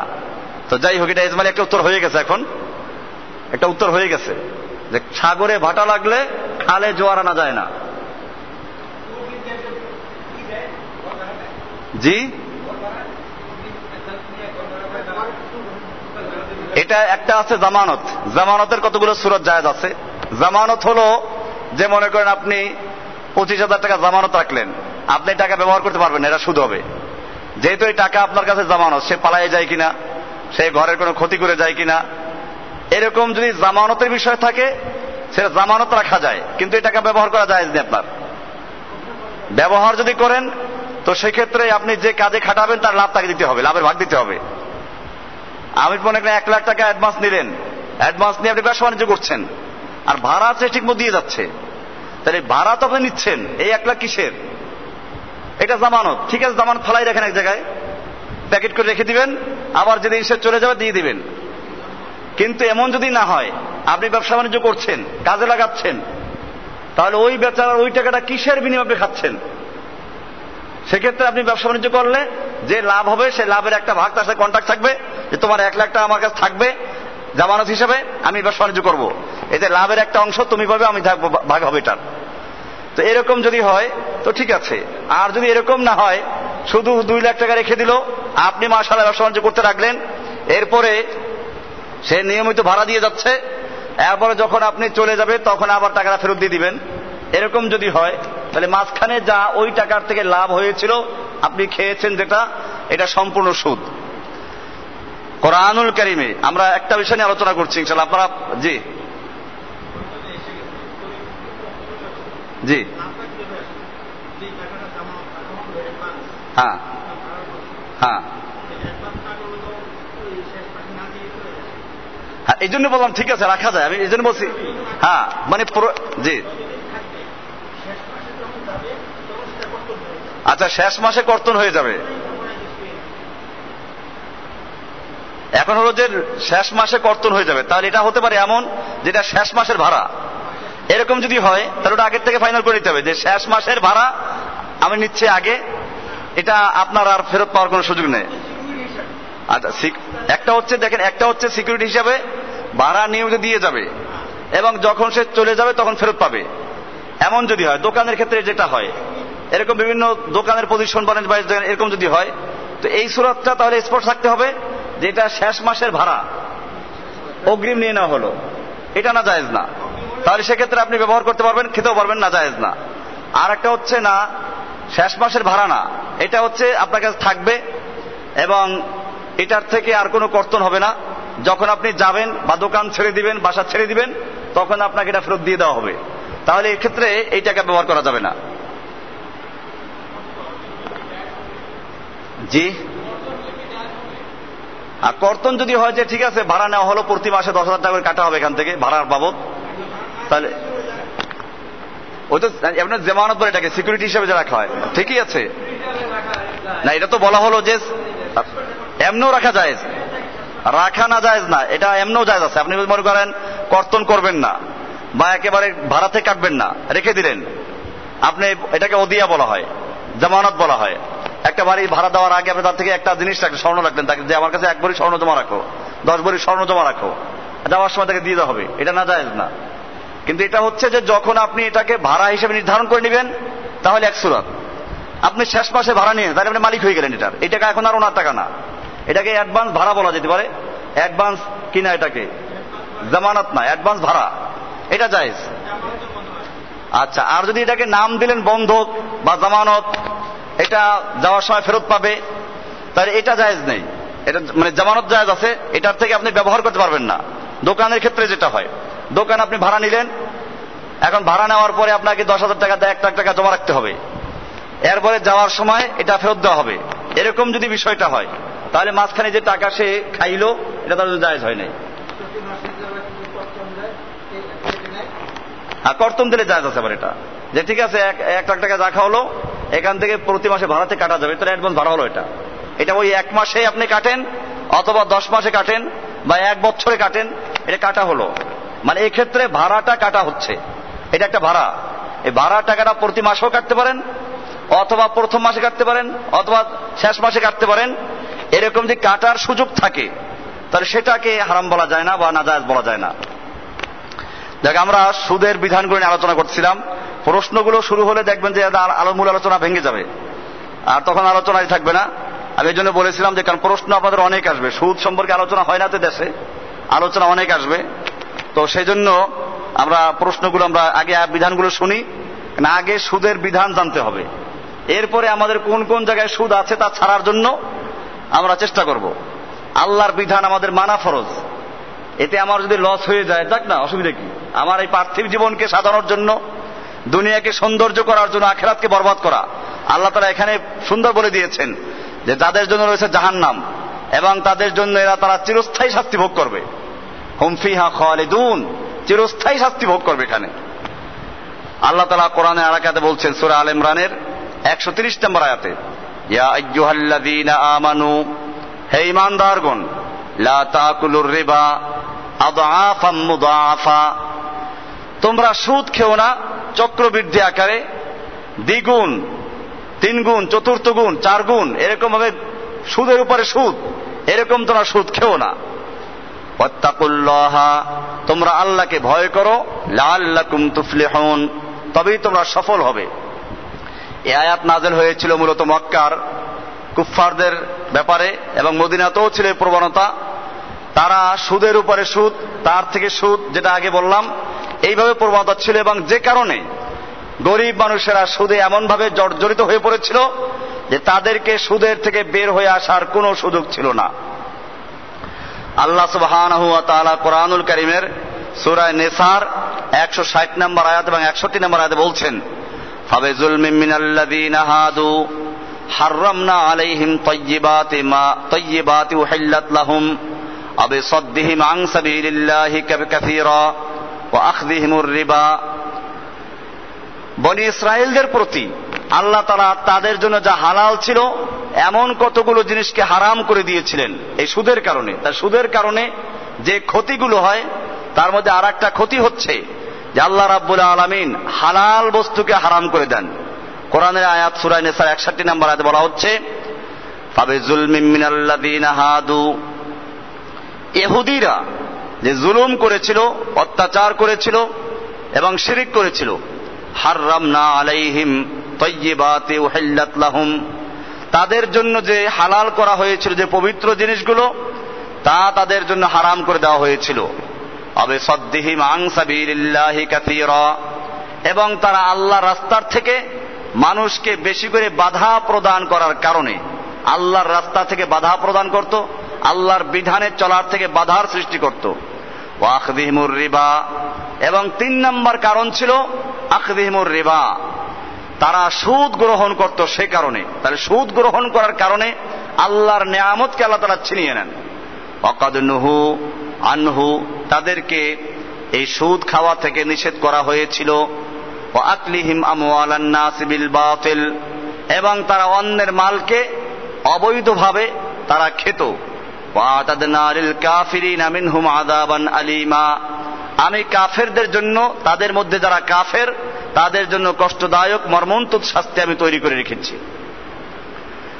এমনি ভাবে কোরআনুল কারীমের সূরা রুম এর 39 নম্বর আয়াতে আল্লাহ তাআলা বলছেন, ওয়ামা আতাইতুম মির রিবান লিয়ারবু ফি আমওয়ালিন নাসি, তোমরা মানুষের ধনসম্পদ বৃদ্ধি করার জন্য, মানুষের ধনসম্পদের মধ্যে তোমাদের মাল বৃদ্ধি পাওক, এজন্য তোমরা যে সুদের জন্য টাকা দিচ্ছ, সুদে টাকা দিচ্ছ বা সম্পদ দিচ্ছ, ফালা ইয়ারবু ইনদাল্লাহ, এটা তোমাদের আল্লাহর কাছে এটা বৃদ্ধি পায় না। তোমাদের কাছে বৃদ্ধি পেতে পারে, কিন্তু আল্লাহর কাছে এটা বৃদ্ধি পায় না।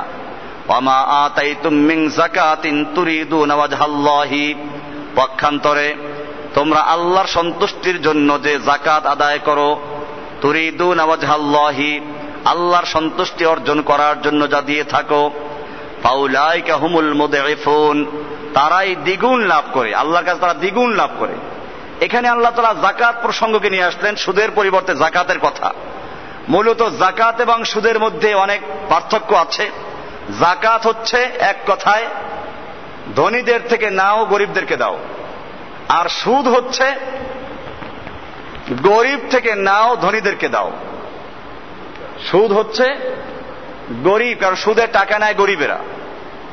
গরিব মানুষের টাকা দরকার, জমি চাষ করার জন্য হালের গরু দরকার, সারের দরকার, পানি সেচের দরকার, এই জন্য সুদে টাকা নেয় গরিব। গরিব টাকা নিয়ে হালের বলদ কিনলো, চাষাবাদ করলো, বন্যা এসে ফসলও নষ্ট হয়ে গেল, গরুও মরে গেল। ধনীর টাকা মাফ হবে না, গরিবের টাকা দিতে হবে। এবারে সে জমি বিক্রি করে তারপর টাকা দেয়। এভাবে গরিবের থেকে নাও, ধনীকে দাও, এর নাম হচ্ছে সুদ। অপরদিকে যাকাত হচ্ছে ধনীর থেকে নাও, গরিবদেরকে দাও। ধনীর থেকে দেওয়া হচ্ছে, গরিবকে দেওয়া হচ্ছে, এবং গরিবরা এর দ্বারা স্বাবলম্বী হবে। এটাই যাকাতের মূল উদ্দেশ্য। আল্লাহ সুবহানাহু ওয়া তাআলা মূলত সেজন্য এই সূরা রুমের 39 নম্বর আয়াতে বলছেন, সুদ তোমরা যেটা বৃদ্ধির জন্য দিচ্ছ, এটা আল্লাহর কাছে বৃদ্ধি পায় না। অপরদিকে তোমরা যে যাকাত দাও, এটা আল্লাহর কাছে বৃদ্ধি পায়। কোরআনুল কারীমের আয়াত ছিল এগুলো। হাদিস শরীফে আমরা দেখি আল্লাহর রাসূল সাল্লাল্লাহু আলাইহি ওয়াসাল্লাম সুদ সম্পর্কে স্পষ্টভাবে বিধান বয়ান করেছেন। বুখারী, মুসলিম সহ গুরুত্বপূর্ণ হাদিসের কিতাব, সব কিতাবই আছে। আন আবি হুরায়রা রাদিয়াল্লাহু তাআলা আনহু قال قال رسول الله صلى الله عليه وسلم اجتنبوا السبع الموبقات। হযরত আবু হুরায়রা রাদিয়াল্লাহু তাআলা আনহু থেকে বর্ণিত, তিনি বলেন যে আল্লাহর রাসূল সাল্লাল্লাহু আলাইহি ওয়াসাল্লাম ইরশাদ করেছেন, ইজতানিবু আস-সাবআল মুবিকাত, তোমরা 7টা এমন গুনাহ আছে যেই গুনার এক একটা গুনাহ ধ্বংস করতে পারে, মানুষকে জাহান্নামে নেওয়ার জন্য যথেষ্ট। এরকম 7টা গুনার থেকে বেঁচে থাকো। ক্বালু ইয়া রাসূলুল্লাহি, সাহাবায়ে কেরাম জিজ্ঞেস করেন, ইয়া রাসূলুল্লাহ সেই গুনাহগুলো কি? আমা হুন্না, সেই গুনাহগুলো কি?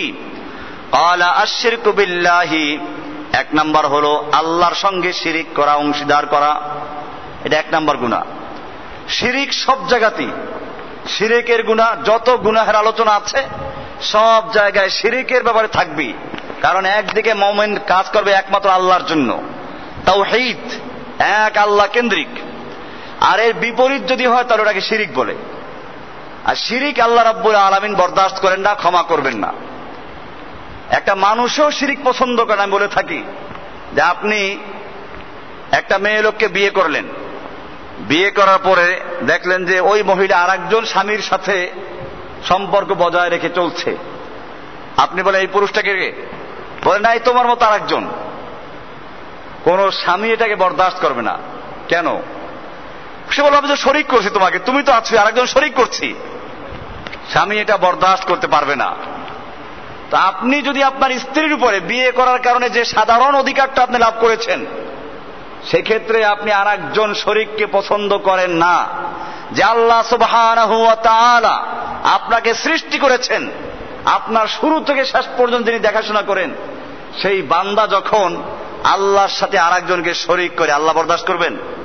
আল্লাহ কোরআনে পরিষ্কার বলেছেন, ইন্নাল্লাহা লা ইয়াগফিরু আন ইউশরাকা বিহি, আল্লাহর সঙ্গে শিরিক করে আল্লাহ ক্ষমা করবেন না। ওয়া ইয়াগফিরু মা দুনা যালিকা লিমান ইয়াশা, শিরিক ছাড়া অন্য কোন গুনাহ নিয়ে যদি মারা যায়, আল্লাহ তাআলা ইচ্ছে করে তাকে ক্ষমা করে জান্নাত দিয়ে দিবেন, আর ইচ্ছে করে শাস্তি দিয়ে তারপরে জান্নাত দিবেন। কিন্তু শিরিক যদি করে তাকে আল্লাহ তাআলা ক্ষমা করবেন না। এরকম নবীদের সম্পর্কে আল্লাহ তাআলা বলছেন, অনেক নবীদের নাম উল্লেখ করে আল্লাহ তাআলা বলছেন, ওয়ালাউ আশরাকু, এই নবীর দলেরা, নবীরা যদি শিরিক করত, লাহাবিতা আনহুম মা কানু ইয়ামালুন, তাহলে তারা যে সমস্ত আমল করেছিল আমি সমস্ত আমলগুলো বরবাদ করে ফেলতাম। আমাদের নবীজিকে সম্বোধন করে বলা হচ্ছে, লাইন আশরাকতা, হে নবী আপনি যদি আল্লাহর সঙ্গে শিরিক করেন, আপনি যদি শিরিক করতেন, লা ইয়াহবাতান্না আমালুকা, তাহলে আপনার জীবনের সমস্ত ইবাদতগুলো বরবাদ হয়ে যেত, ধ্বংস হয়ে যেত। ওয়ালা তাকুনান্না মিনাল খাসিরিন, এবং আপনি ক্ষতিগ্রস্তদের অন্তর্ভুক্ত হতেন। তাহলে এক নাম্বার হলো শিরিক, 7টা গুনার থেকে এক নাম্বার হলো শিরিক। 2 নাম্বার বলছেন as-সিহর, জাদু। 3 নাম্বার ওয়াকাতলুন নাফসিল্লাতী হারামাল্লাহু ইল্লা বিল হক, অন্যায় ভাবে কাউকে হত্যা করা, খুন করা, এমনি ভাবে। 3 নাম্বার গেল এটা। 4 নাম্বার হচ্ছে আকলুর রিবা, সুদ খাওয়া, যেটা আমাদের আলোচ্য বিষয়। এটা সম্পর্কে আসছে এখানে, আকলু রিবা, সুদ খাওয়া। 5 নম্বর হচ্ছে ওয়া আকলু মালিল ইয়াতিম, ইয়াতিমের মাল ভক্ষণ করা। এরপরে 6 নম্বর হচ্ছে ওয়া তাওয়াল্লি ইয়াউমা যাহফি, যুদ্ধের ময়দানে যখন কুফফারদের সঙ্গে লড়াই চলে, যুদ্ধ চলে, সেই সময় যুদ্ধের ময়দান থেকে পালিয়ে যাওয়া। আর 7 নম্বর হচ্ছে ওয়া কাযফুল মুহসানাতিল গাফিলাতিল মুমিনাত, একজন মুমিন সতী সাধবী, একজন নির্দোষ নিরপরাধ মহিলাকে অপবাদ দেওয়া, এটাও একটা গুনাহ কবিরা। বড় বড় 7টা গুনাহ, এই 7টা গুনাহের মধ্যে একটা গুনাহ হচ্ছে আকলুর রিবা, সুদ খাওয়া। এমনি ভাবে আল্লাহ রাসূল সাল্লাল্লাহু আলাইহি ওয়াসাল্লাম সুদখোর সম্পর্কে বলছেন, আন সামুরাত ইবনে জুনদুব রাদিয়াল্লাহু তাআলা আনহু قال قال رسول الله صلى الله عليه وسلم رأيت الليلة رجلين أتياني, আল্লাহ রাসূল সাল্লাল্লাহু আলাইহি ওয়াসাল্লাম বলছেন, আমি আজ রাতে স্বপ্নে দেখেছি যে দুজন লোক আমার নিকটে আগমন করলো। ফাখরাজানি ইলা আরদিন মুকাদ্দাসাতিন, তারা আমাকে একটা সুন্দর জায়গায়, পাক পবিত্র জায়গায় নিয়ে আমাকে দাঁড় করালো। ফান্তালাকনা হাত্তা আতাইনা আলা নাহরিন মিন দামিন, আমরা চলতে চলতে একটা নহর, একটা নদী বা একটা খাল এর কাছে চলে আসলাম যেটা রক্তের। রাজুলুন কায়েমুন, সেখানে এক লোক দাঁড়িয়ে আছে। ওয়া আলা শাতরিন নাহারে রাজুলুন, আর নহরের কিনারায় এক ব্যক্তি দাঁড়িয়ে আছে। বাইনে ইয়াদাইহি হিজারাতুন, তার হাতে আছে একটা বড় পাথর। ফাআকবালা আর-রাজুলুল্লাযী ফিন নাহার, নহরের মধ্যে যে লোকটা দাঁড়ানো আছে সে লোকটা যখনই এই কিনারায় উঠতে চায়, ফাইদা আরাদা আর-রাজুলু আন ইয়াখরুজা রামা আর-রাজুলু বিহাজারিন ফি ফিহি ফারাদ্দাহু হাইসু কানা, ওই রক্তের নহরে যে ব্যক্তি দাঁড়ানো আছে সেই ব্যক্তি যখনই কিনারায় উঠতে চায়, তো উপরে যে ব্যক্তি পাথর নিয়ে দাঁড়ানো আছে সে পাথর ছুঁড়ে মারে তার মাথায়, লোকটা আবার সেই মাঝখানে চলে যায়। এইভাবে পাথর ছুঁড়ে মারা হচ্ছে, আরো লোকটা ফিরে আসে। ফায়ারজু কামা কানা, আবার যখন সে ফিরে আসে আবার আগের মতো হয়ে যায়। এরকম তাকে মারা হচ্ছে আর সে বারবার চেষ্টা করছে। ফাকুলতু মান হাযা, আল্লাহর রাসূল সাল্লাল্লাহু আলাইহি ওয়াসাল্লাম বলছেন যে আমি জিজ্ঞেস করলাম ওই লোকটাকে, আমাকে যে 2টা লোক ধরে নিয়ে গেল, মূলত এই 2টা লোক ছিল জিবরাইল এবং মিকাইল, এই 2টা লোককে জিজ্ঞেস করলাম যে এরা কারা, এই লোকটা কে? বলল ফাকালা আল্লাযী রাআইতাহু ফিন নাহার, আপনি যাকে এই রক্তের নহরে দেখতে পাচ্ছেন সে হলো কালা আকলুর রিবা, সুদখোর। এরকম ভাবে আল্লাহ রাসূল সাল্লাল্লাহু আলাইহি ওয়াসাল্লাম আর এক হাদিসে বলছেন, আমরা সুদ সম্পর্কে যে হাদিসগুলো আছে এই হাদিসগুলোকে আলোচনা করছি, এরপরে আমরা আরেকটু বিস্তারিত আলোচনা করবো ইনশাআল্লাহ, সেটা হয়তো আজকে হচ্ছে না। আর وعن عبد الله بن عمرو بن العاص رضي الله تعالى عنه قال قال صعد رسول الله صلى الله عليه وسلم المنبر فقال لا أقسم ثم نزل فقال أبشروا أبشروا, আল্লাহর রাসূল সাল্লাল্লাহু আলাইহি ওয়াসাল্লাম একদিন মিম্বারে উঠলেন, তারপরে তিনি বললেন যে আমি অবশ্যই কসম করছি, আমি কসম করে বলছি। এরপরে নেমে গেলেন, তারপরে আবার বললেন আবশিরু আবশিরু, তোমরা সুসংবাদ গ্রহণ করো, সুসংবাদ গ্রহণ করো। মান সাল্লা সালাওয়াতিল খামস, যে ব্যক্তি 5 ওয়াক্ত সালাত আদায় করলো, ওয়াজতানাবাল কাবায়রাস সাবআ, এবং 7টা গুনাহে কাবিরা যা বলা হলো এগুলো পরহেজ করলো, নুদিয়া মিন আবওয়াবিল জান্নাতি আদখিল, তাকে জান্নাতের সব দরজার থেকে ডাকা হবে, তুমি এই দরজা দিয়ে প্রবেশ করো, এই দরজা দিয়ে প্রবেশ করো। قال عبد العزيز لا اعلم قال الا সালাম فسمعت عمر عبد العزيز يسأل عبد الله بن عمر اسمعت رسول الله صلى الله عليه وسلم يذكرهن, ওমর ইবনে আব্দুল আজিজ রাহমাতুল্লাহ আলাইহি আব্দুল্লাহ ইবনে আমরকে জিজ্ঞেস করলেন, তুমি কি আল্লাহ রাসূলকে নিজে শুনেছো সেই জিনিসগুলো আলোচনা করতে? তিনি বললেন যে হ্যাঁ, নাম, সেই 7টা জিনিস হচ্ছে উকুকুল ওয়ালিদাইন, পিতামাতার অবাধ্য হওয়া, ওয়া ইশরাকুন বিল্লাহি, আল্লাহর সঙ্গে শিরিক করা, ওয়া কাতলুন নাফসি, এবং কোন মানুষকে অন্যায়ভাবে হত্যা করা, ওয়া কাযফিল মুহসানাত, এবং পাক পবিত্র সতী সাধবী নারীর উপরে মিথ্যা তহমত দেওয়া, অপবাদ দেওয়া, ওয়া আকলে মাল ইয়াতিম, এতিমের মাল ভক্ষণ করা, ওয়া ফিরারুম মিনাজ যাহফ, এবং যুদ্ধের ময়দান থেকে পলায়ন করা। এরপরে 7 নম্বর হচ্ছে আকলুর রিবা, সুদ খাওয়া।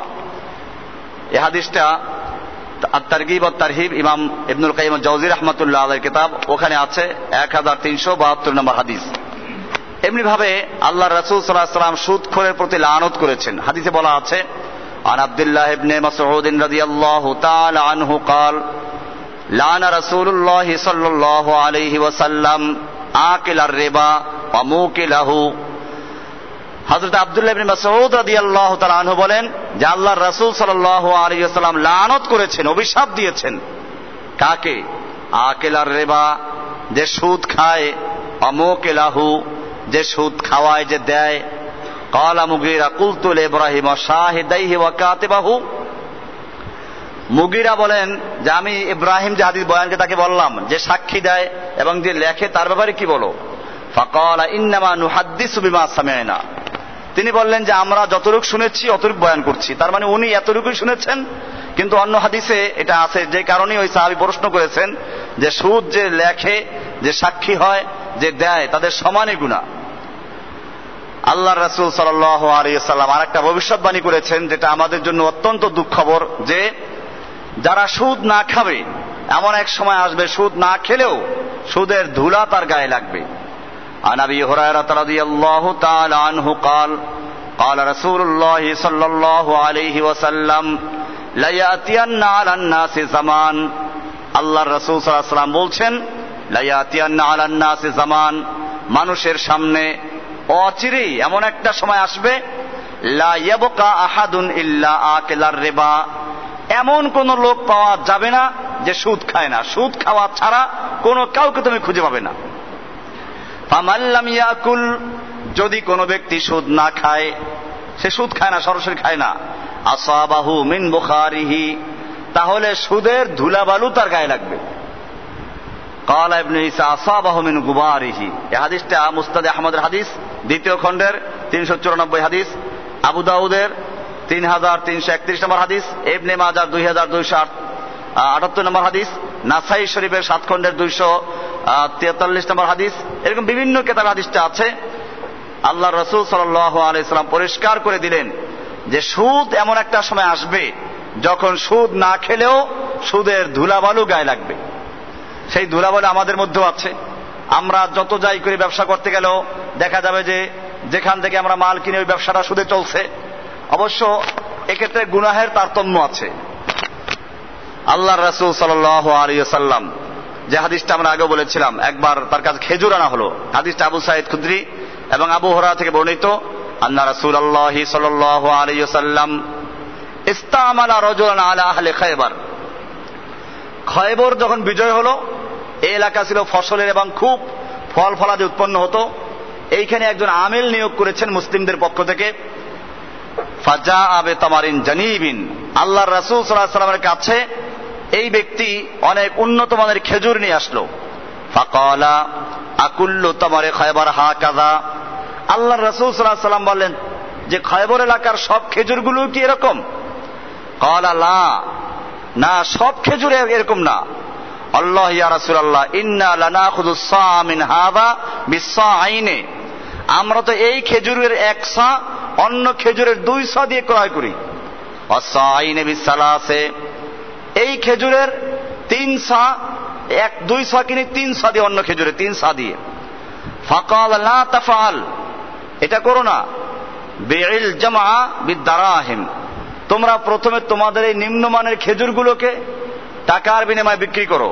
সুম্মা তাবিদ দিরহামে জানিবান, এরপরে সেই টাকা দিয়ে ওইগুলো যা পাও সেগুলো ক্রয় করো। এটা একটা আল্লাহ রাসূল ব্যবসার সুরত দেখাই দিলেন। এই সুরাতে সুদ হবে, খেজুরের বিনিময়ে খেজুর, বেশি কম করলে সুদ হবে, ভালো হোক মন্দ হোক। এরা আমাদের দেশে ধান করে এরকম, যারা ধানের বীজ ধান নেয় তারা কি করে, ভালো ধানের বিনিময়ে ওই যে অন্য ধান দিয়ে বেশি কম করে। এগুলো জায়েজ নেই, বড় একটা মূল্য ধরবে, দাম বেচা কিনা করবে। অন্য ধান বিক্রি করে সেই টাকা দিয়ে 10 মণ ধানের বিনিময়ে 1 মণ ধান 10 মণ বিক্রি করো, বিক্রি করে তাতে টাকা নাও, সেই টাকা দিয়ে আবার ওর থেকে 1 মণ ধান কিনো, এটা জায়েজ হবে। এমনি ভাবে আল্লাহর রাসূল সাল্লাল্লাহু আলাইহি ওয়াসাল্লাম বিদায় হজের ভাষণেও এই সুদ প্রসঙ্গে আলোচনা করেছেন। আন সুলাইমান ইবনে আমর আল-আহওয়াস আল-জুশামি আন আবিহি ক্বালা সামি'তু রাসূলুল্লাহ সাল্লাল্লাহু আলাইহি ওয়াসাল্লাম ইয়াকুলু ফি হাজ্জাতিল বাদাই। আল্লাহর রাসূল সাল্লাল্লাহু আলাইহি ওয়াসাল্লাম বিদায় হজের সময় বলেছেন, আন্না কুল্লা রিবান মিন রিবাল জাহিলিয়াতে মাওদুউন, জাহিলি যুগের যত সুদ আছে আমি সমস্ত সুদগুলোকে পদদলিত করলাম। লাকুম রুউস আমওয়ালিকুম, তোমাদের মূলধন তোমরা ফেরত নিয়ে নিবে, কিন্তু সুদ আজকের থেকে পদদলিত করা হলো। লা তাজলিমুন ওয়া লা তুজলামুন, তোমরা নির্যাতিত হবে না, শোষিত হবে না, তোমরা শোষণ করতেও পারবে না। আলা ওয়া ইন্না কুল্লা দামিন মিন দামিল জাহিলিয়াতে মাওদুউন তাহতা কাদামাইয়া, জেনে রাখো জাহিলি যুগের যত রকম খুন আছে, ওরা করত কি, একজন আরেকজনকে খুন করেছে, ওই দুই গোত্রে যুদ্ধে লিপ্ত হতো। ওরা যতক্ষণ পর্যন্ত এই খুনের বদলা নিতে না পারবে অতদিন যুদ্ধ চালিয়ে যাবে, নিজেরা না পারলে ওসিয়ত করে যাবে। আবার যদি একটা খুন হয়ে যায় ওরা আবার এরকম চালাতে থাকবে। এইভাবে জাহিলি যুগের পাওনা খুনের বিনিময়ে খুন এবং যুদ্ধ চলছিল। আল্লাহ রসুল সাল্লাল্লাহু আলাইহি ওয়াসাল্লাম সেই চলমান যুদ্ধকে, যুগ যুগ ধরে চলা যুদ্ধকে আল্লাহ রসুল সাল্লাল্লাহু আলাইহি ওয়াসাল্লাম রহিত করে দিলেন, বললেন আলা ইন্না দিমাল জাহিলিয়াতে মাওদুউন, জাহিলি যুগের যত রকমের পাওনা খুন আছে সমস্ত খুন আমি রহিত করে দিলাম। ওয়া আফযালু দামিন আদাহু দামুল হারিস ইবনে আব্দুল মুত্তালিব, হারিস ইবনে আব্দুল মুত্তালিবের যে খুন পাওনা আছে আমাদের, মূলত আল্লাহ রাসূল সাল্লাল্লাহু আলাইহি ওয়াসাল্লাম বংশের লোক ছিল, বনু লাইস গোত্রের কাছে দুগ্ধ পান করার জন্য দেওয়া হয়েছিল, ওরাকে খুন করে ফেলেছিল। এই কারণে আরবরা আল্লাহ নবীর বংশে যারা তারা যুদ্ধ করছিল, আল্লাহ রাসূল সাল্লাল্লাহু আলাইহি ওয়াসাল্লাম বললেন এরকম যত পাওনা খুন আছে যাকে কেন্দ্র করে যুদ্ধ হচ্ছে, এই সমস্ত খুনগুলো আমি পদদলিত করলাম, এবং প্রথম যেটা আমি রহিত করলাম তা হচ্ছে আমাদের পাওনা যেটা ছিল হারিস ইবনে আব্দুল মুত্তালিবের। আব্দুল মুত্তালিব আল্লাহ রাসূলের দাদা, তার ছেলে হারিসকে তারা হত্যা করেছিল, সেইটাকে কেন্দ্র করে যুদ্ধ চলছিল। আল্লাহ রাসূল সাল্লাল্লাহু আলাইহি ওয়াসাল্লাম বলেন আজকে আমি ওটাকে ক্ষমা করে দিলাম, রহিত করে দিলাম। এরপরে বললেন যে আজকের থেকে জাহিলি যুগের যত সুদ আছে আমি সমস্ত সুদগুলোকে রহিত করলাম, এবং প্রথম যে সুদটাকে আমি রহিত করছি তা হচ্ছে আমার চাচা আব্বাসের যত পাওনা সুদ সব রহিত করে দিলাম। এভাবে নিজের পরিবারের থেকে আল্লাহ রাসূল শুরু করেছেন আমল করা, এবং এখান থেকে সমস্ত সুদের প্রথাকে বিলুপ্ত করে দেওয়া হলো।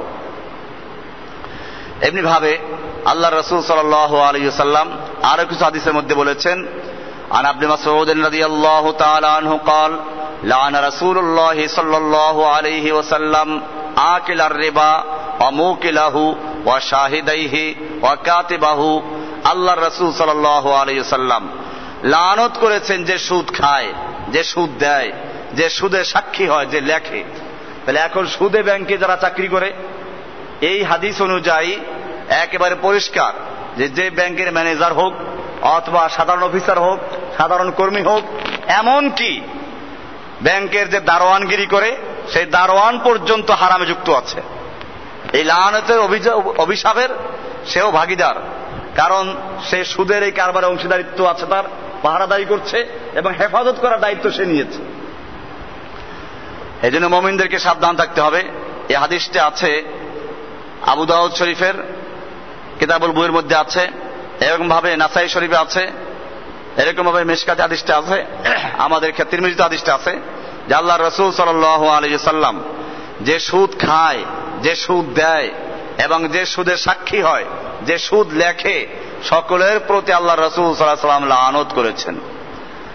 আর এক হাদিসে এভাবেই আসছে, আকিলুর রিবা মুকিলাহু ওয়া শাহিদাইহি ক্বালা হুম সাওয়াউন, এরা সবাই সমান। এটা মুসনাদে আহমদের হাদিস এবং মুসলিম শরীফের হাদিস এবং অন্য হাদিস কিতাবগুলোতেও আছে যে হুম সাওয়াউন, এরা সবাই গুনাহের দিক দিয়ে সমান, কেউ কারো চেয়ে কম না। যে সুদ লেখে, যে সাক্ষী হয়, যে দেয়, এরকম যারা এর সাথে জড়িত আছে সবগুলো সমান গুনাহের অংশীদার। এরপরে আল্লাহর রাসূল সাল্লাল্লাহু আলাইহি ওয়াসাল্লাম আরো মারাত্মকভাবে বলেছেন, عن عون بن أبي جحيفة عن أبيه رضي الله تعالى عنه قال لعن رسول الله صلى الله عليه وسلم الواشمة والمستوشمة وآكل الربا وموكلها। আল্লাহর রাসূল সাল্লাল্লাহু আলাইহি ওয়াসাল্লাম লানত করেছেন যে উল্কি আঁকে, যে আঁকায়, শরীরে যে উল্কি আঁকায়, অসীমা চুল উঠাইয়া তারপরে কি করে ভুরু সংকুচিত করে, অবশ্য একেবারে যে বেঢঙ্গা হয় সেইটা সম্পর্কে ফুকাহা কেরাম বলেছেন যে ওটা উঠাতে পারে, কিন্তু এখন যেরকম ভাবে মেয়ে লোকেরা ভুরু একেবারে কি করে উঠিয়ে তারপরে একেবারে মূর্তির মতো বানায়, দেখতে একটা আস্তা বান্দর মতো দেখা যায়, এইগুলো যারা করে এই যে আল্লাহর চেহারাকে, আল্লাহর সুরতকে যারা তাবদীল করে ফেলে, এ সম্পর্কে আল্লাহ রাসূল সাল্লাল্লাহু আলাইহি ওয়াসাল্লাম লানত করেছেন। এখন তো উল্কিয়াকে রং দিয়ে, আগের যুগে উল্কিয়াক তো ছিদ্র করে তারপরে রং বসাই দিত এবং এটা স্থায়ী হতো। এইভাবে উল্কি আঁকতো। আল্লাহ রাসূল সাল্লাল্লাহু আলাইহি ওয়াসাল্লাম বলেছেন, লানত করেছেন আল ওয়াশিমাতা ওয়াল মুস্তাওশিমাতা, যারা উল্কি আঁকে এবং যে আঁকায়, ওয়া আকিলার রিবা, এবং যে সুদ খায়, ওয়া মুকিলাহু, এবং যে সুদ খাওয়ায়, যে দেয়, এর প্রতি আল্লাহ রাসূল সাল্লাল্লাহু আলাইহি ওয়াসাল্লাম লানত করেছেন। ওয়া নাহা আন সামাদিল কালবে, আর আল্লাহ রাসূল সাল্লাল্লাহু আলাইহি ওয়াসাল্লাম কুকুর বিক্রি করে পয়সা খাওয়া এটা নিষেধ করেছেন। ওয়া কাসবিল বাগি, এবং জিনা ব্যভিচারের মাধ্যমে যে পয়সা উপার্জন করা তা হারাম করেছেন। ওয়া লাআন আল মুসাফফিরিন, এবং যারা ছবি আঁকে, মূর্তি আঁকে, যারা ছবি আঁকে, যারা, তাদের উপরে লানত করেছেন। হাদিসটা বুখারী শরীফের হাদিস, বুখারী শরীফের হাদিস এবং আবু দাউদের হাদিস, বিভিন্ন কিতাব হাদিসটা আছে। এখানে পরিষ্কার করে দিলেন যে এই উল্কি আঁকায় যারা আঁকে, এগুলোর প্রতি আল্লাহ রাসূল লানত করেছেন। এরকম ভাবে সুদ খায় যারা, সুদ দেয় যারা, তাদের উপর লানত করেছেন। এখানে হাদিস যেটা পাওয়া গেল, এটাকে আল্লাহ রাসূল সাল্লাল্লাহু আলাইহি ওয়াসাল্লাম জুড়ে দিয়েছেন কুকুরের সাথে, জেনা ব্যভিচারের পয়সার সাথে। এরকম ভাবে এর সাথে আরেকটা জুড়েছেন, লানত করেছেন যারা মূর্তি আঁকে, ছবি আঁকে। অবশ্য প্রয়োজন মতো যদি হয়, ছবি আঁকা প্রয়োজন হয়, ছবি তোলার প্রয়োজন হয়, এটা জায়েজ। বর্তমান ফুকাহা কেরাম বলেছেন বিভিন্ন প্রয়োজনের কারণে, হজ করতে গেলে লাগে, এরকম আরো যদি কোনো প্রয়োজন লাগে, দলিল করতে গেলে এখন ছবির প্রয়োজন হয়। যেহেতু প্রতারণা বেড়ে গেছে, মানুষ যত সভ্য হচ্ছে অত প্রতারণা বাড়ছে, তো যাই হোক, এরকম প্রয়োজনীয় ক্ষেত্রে ওলামায়ে কেরাম জায়েজ বলছেন। কিন্তু নিষ্প্রয়োজনে ঘরে বাধাই করে রাখার জন্য মূর্তি তৈরি করা হলো, রাস্তার মোড়ে মোড়ে ধরে রাখার জন্য তৈরি করা হলো, এগুলো শিরিক। আল্লাহ রাসূল সাল্লাল্লাহু আলাইহি ওয়াসাল্লাম লানত করেছেন। এরকম আরো একটা হাদিস, যে হাদিসটা কানজুল উম্মাল, এরকম ফায়জুল কাদির, নাসাই শরীফ, মুসনাদে আহমদ সহ বিভিন্ন কিতাবে আছে।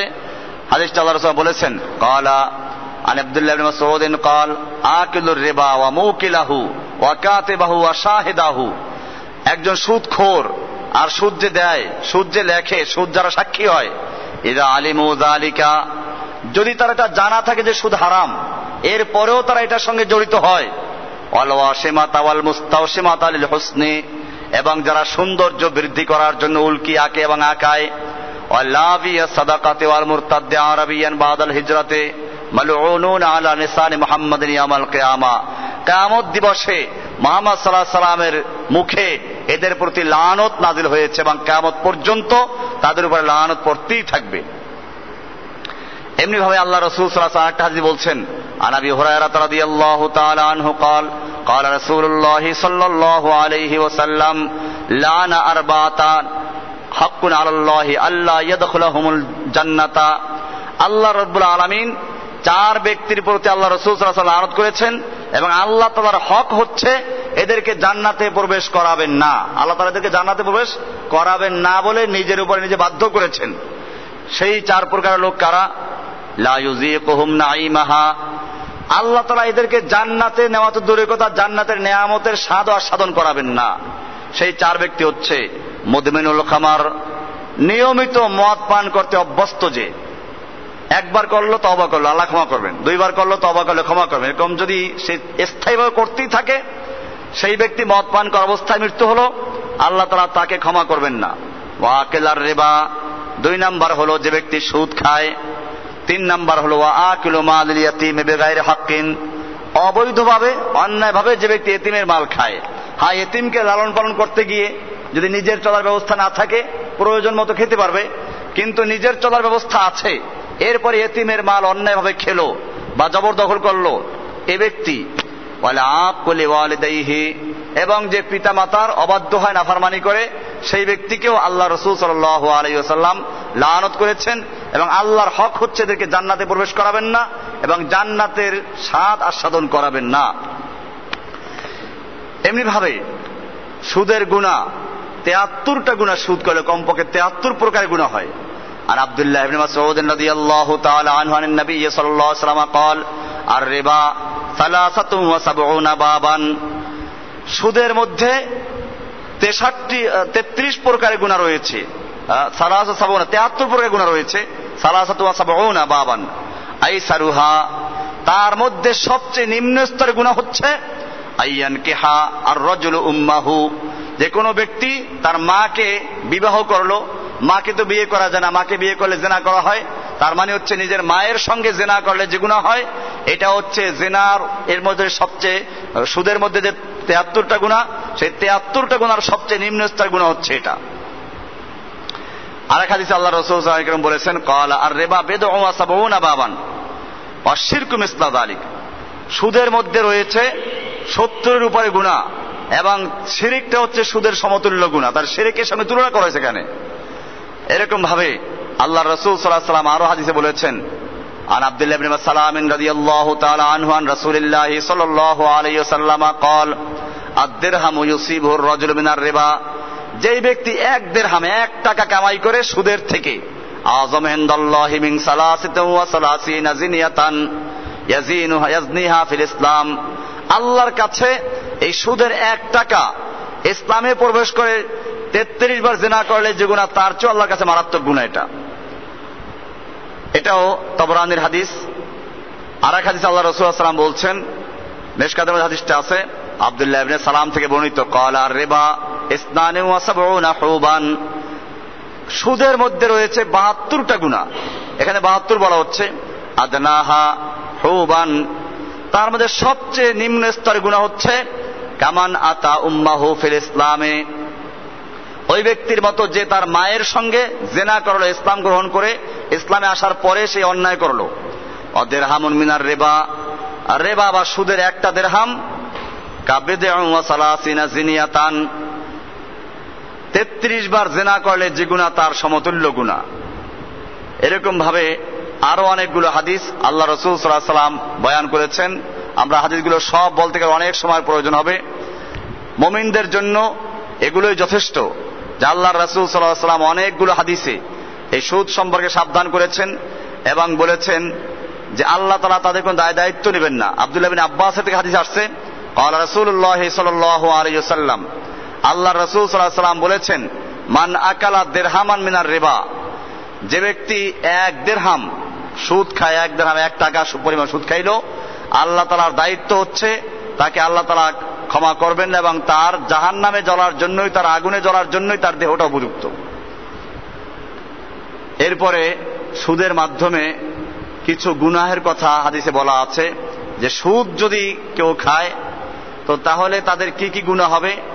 আল্লাহ রাসূল সাল্লাল্লাহু আলাইহি ওয়াসাল্লাম বলছেন, আন আব্দুল্লাহ ইবনে মাসউদ রাদিয়াল্লাহু তাআলা আনহু ক্বালা বাইনা ইয়াদাইস সাআতি ইয়াযহারুর রিবা ওয়াজ জিনা ওয়াল খামার, আল্লাহর রাসূল সাল্লাল্লাহু আলাইহি ওয়াসাল্লাম বলেছেন, আব্দুল্লাহ ইবনে মাসউদ থেকে বর্ণিত, যে কিয়ামতের আগে মানুষের মধ্যে সুদ, জিনা ব্যভিচার এবং মদ পান করা, এই 3টা গুনার ব্যাপকতা লাভ করবে।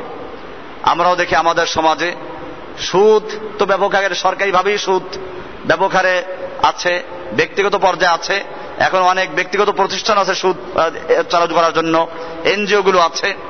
এরকম জিনা ব্যভিচার ছড়াছড়ি আমরা দেখতে পাচ্ছি। মদের ব্যাপকতা 3টেই আছে। আল্লাহ রাসূল সাল্লাল্লাহু আলাইহি ওয়াসাল্লাম বলেছেন যে এগুলো কিয়ামতের লক্ষণ, কিয়ামতের আলামতগুলোর মধ্যে এগুলো হচ্ছে যে জিনা ব্যভিচার বেড়ে যাবে, সুদের প্রচলন বাড়বে, মদ পান করা বাড়বে। এমনি ভাবে আল্লাহর রাসূল সাল্লাল্লাহু আলাইহি ওয়াসাল্লাম আরেক হাদিসে বলছেন, আন আউফ ইবনে মালিক রাদিয়াল্লাহু তাআলা আনহু قال قال رسول الله صلى الله عليه وسلم إياك والذنوب التي لا تغفر, আল্লাহর রাসূল সাল্লাল্লাহু আলাইহি ওয়াসাল্লাম বলছেন যে তুমি ওই সমস্ত গুনাহ থেকে বাঁচো যে এই গুনাহগুলো কখনো ক্ষমা হয় না। সেগুলো কি কি? আল গুলুল, একটা হচ্ছে গুলুল, গনিমতের মালের মধ্যে খেয়ানত করা। ফামান গালা শাইআন আতা বিহি ইয়াউমাল কিয়ামা, যে ব্যক্তি গনিমতের মালের মধ্যে খেয়ানত করলো, অবৈধভাবে দখল করলো, কিয়ামতের মাঠে আল্লাহ তাআলার সামনে সেগুলো নিয়ে হাজির হবে। ওয়া আকিলার রিবা, এবং 2 নম্বর হচ্ছে যে মদ সুদ খায়। ফামান আকালা আর রিবা, যে ব্যক্তি সুদ খাবে, বয়সা ইয়াউমাল কিয়ামাতে মাজনুনান, কিয়ামতের মাঠে তাকে পাগল করে উঠানো হবে। মাজনুন যাকে জিন স্পর্শ করেছে, কোরআনে আয়াতে যা বলছে তাখাব্বাতু শাইতানু মিনাল মাস, শয়তান স্পর্শ করেছে, জিন স্পর্শ করেছে, যাকে তার মতো উঠবে। কারণ সে এই টাকা পয়সা কামাই করার ক্ষেত্রে পাগল হয়েছিল, আল্লাহ তাআলা তাকে কিয়ামতের মাঠে পাগল হিসেবে উঠাবেন। সুম্মা করা, এরপরে আল্লাহ রাসূল সাল্লাল্লাহু আলাইহি ওয়াসাল্লাম কোরআনের ওই আয়াত পেশ করলেন, আল্লাযীনা ইয়াকুলুনা রিবা, যারা রিবা খায়, সুদ খায়, লা ইয়াকুমুনা ইল্লা কামা ইয়াকুমুল্লাযী ইয়াতাখাব্বাতুহু শাইতানু মিনাল মাস, যে ওই ব্যক্তির মতো সে উঠবে যাকে শয়তান স্পর্শ করার কারণে পাগল হয়ে গিয়েছে, তার মতো উঠবে। কারণ এই ব্যক্তি টাকা পয়সা কামাই করতে গিয়ে আল্লাহর বিধানকে মানে নাই, বরং সে পাগলের মতো উপার্জন করেছিল। এই জন্য আল্লাহ রাব্বুল আলামিন কিয়ামতের মাঠে এই সুদখোরদেরকে পাগল করে উঠাবেন। আর এক হাদিসে আল্লাহ রাসূল সাল্লাল্লাহু আলাইহি ওয়াসাল্লাম বলছেন, ওয়ান উবাদা ইবনে সামিত রাদিয়াল্লাহু তাআলা আনহু قال قال رسول الله صلى الله عليه وسلم والذي نفسي بيده, ওই আল্লাহর কসম যার হাতে আমার জান রয়েছে তার কসম খেয়ে বলছি, লা ইয়াতিয়ান্না উনাসুন মিন উম্মতি, আমার উম্মতের মধ্যে এমন কিছু লোক আসবে যারা কি করবে, আলা শারাফিন ওয়া বাতারিন ওয়া লাবিন ওয়া লাহবিন, তারা অহংকার করবে, দাম্ভিকতা লিপ্ত হবে এবং বেহুদা খেলাধুলা লিপ্ত হবে এবং কৌতুকের মধ্যে তারা সারা রাত কাটিয়ে দিবে। ফায়ুসবিহু কিরাদাতান ওয়া খানাজির, আল্লাহ তাআলা তাদেরকে বানর এবং শূকরে রূপান্তরিত করে দিবেন। বিরতিকাবিহিমুল মাহারিম, তারা হারাম কাজে লিপ্ত হওয়ার কারণে, ওয়া ইত্তিখাযিহিমুল কাইনাত, এবং তারা গানের নারীদেরকে নাচাবে। আমরা দেখি বর্তমানে গায়িকা নারীদের মাধ্যমে বিয়ে অনুষ্ঠানেও নাচানাচি করানো হয়, বিভিন্ন পার্টিতে নাচানো হয়, পহেলা বৈশাখে নাচানো হয়। আল্লাহ তাআলা বলছেন যে হারাম কাজে লিপ্ত হওয়া, ওয়া ইত্তিখাযিহিমুল কাইনাত, এবং তারা এই নারীদেরকে দিয়ে গান বাজনা করাবে, ওয়া শুরবিহিমুল খাবার, এবং তারা মদ পান করবে, ওয়া আকলিমুর রিবা, এবং সুদ খাবে, ওয়া লুবসিমুল হারির, এবং রেশমের তারা পোশাক পরবে। এই কাজের কারণে আল্লাহ রাব্বুল আলামিন তাদেরকে বানর এবং শূকরে পরিণত করে দিবেন। এমনি ভাবে আল্লাহ রাসূল সাল্লাল্লাহু আলাইহি ওয়াসাল্লাম আর এক হাদিসে বলেছেন,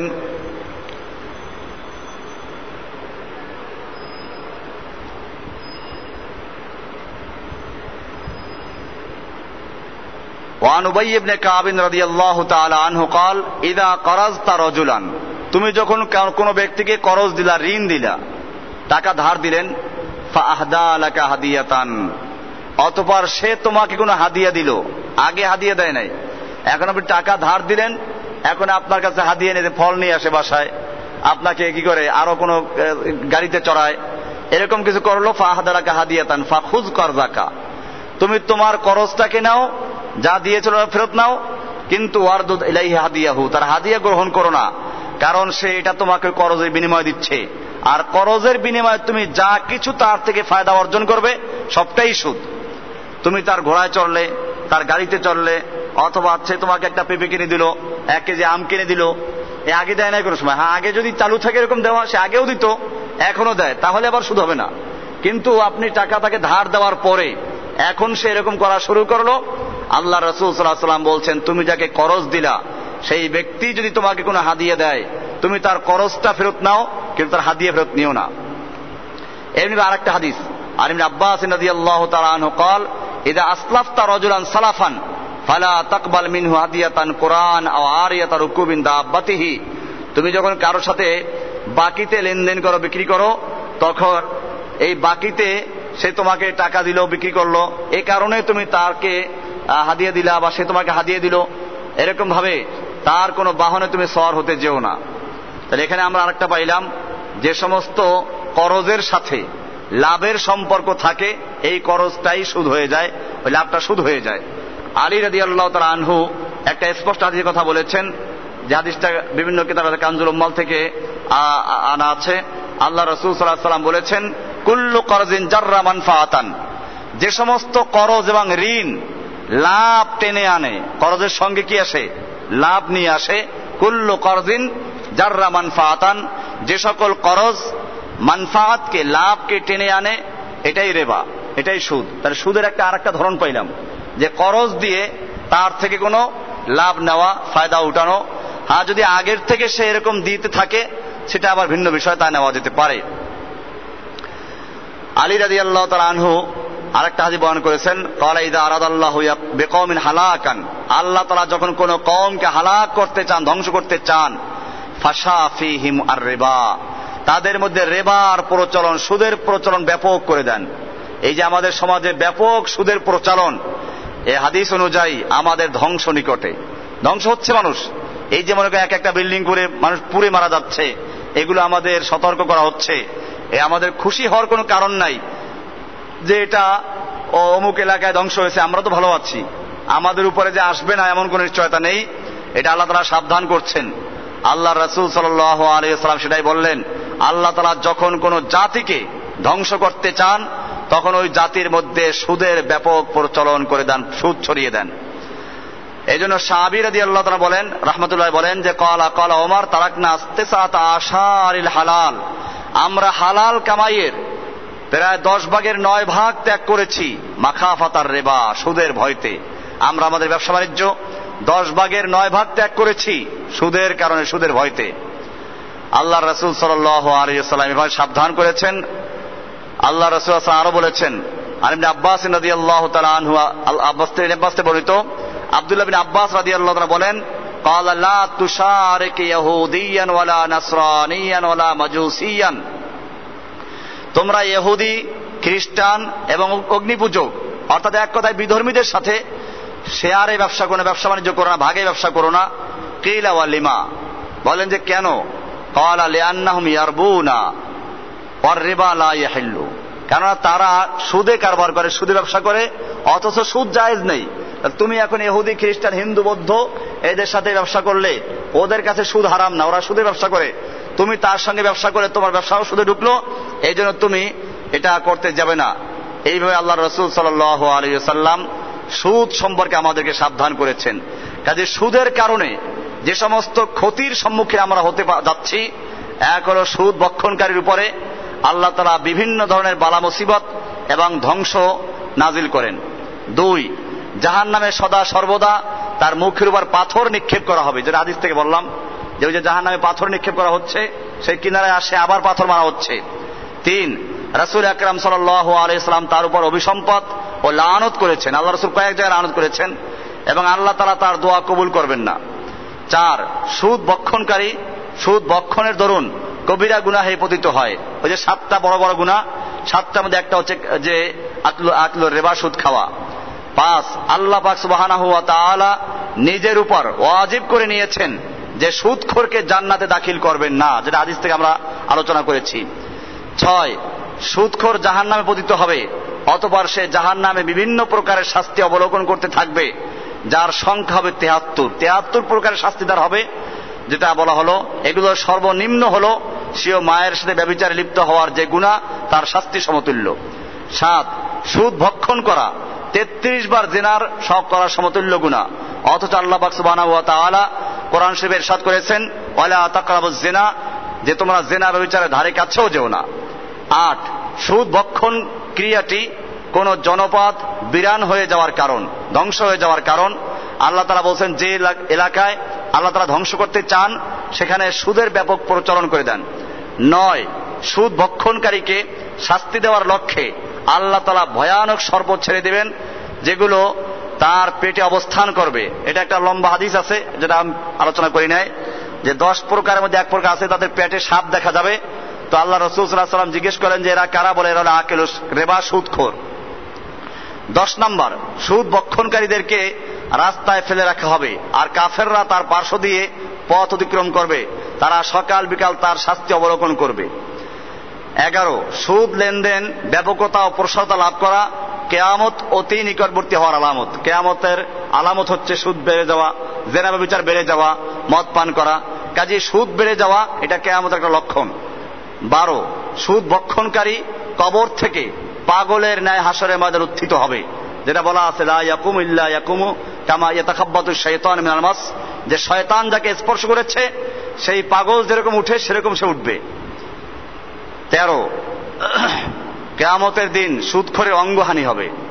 14, সুদ ভক্ষণকারীর সম্পদ বেড়ে গেলেও তা অতি অল্প সময়ের মধ্যে ধ্বংসপ্রাপ্ত হয়ে যায়। আল্লাহ বলছেন ইনদাল্লাহ লা ইয়ারবু ইনদাল্লাহ, আল্লাহর কাছে বৃদ্ধি পায় না, তোমাদের কাছে বৃদ্ধি পেলেও আল্লাহর কাছে বৃদ্ধি পায় না, আল্লাহ তাআলা এটাকে নিশ্চিহ্ন করে দিবেন। কোরআনে বলছে ইয়ামহাকুল্লাহুর রিবা ওয়া ইউরবি সাদাকাত। সুদ ভক্ষণ করা সূরাত পরিবর্তন হওয়ার আলামত।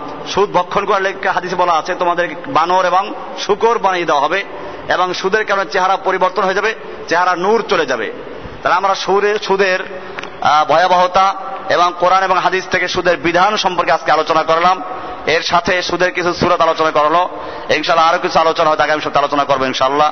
আল্লাহ সুবহানাহু ওয়া তাআলা আমাদের সকলকে এই সুদের ভয়াবহতা থেকে সাবধান জানা এবং এ থেকে সাবধান থাকা, আমাদের জাতিকে সাবধান করার তৌফিক দান করুন। আমিন। ওয়া সাল্লাল্লাহু তাআলা আলা নবিয়িনা মুহাম্মাদ ওয়া আলা আলিহি ওয়া সাহবিহি আজমাইন।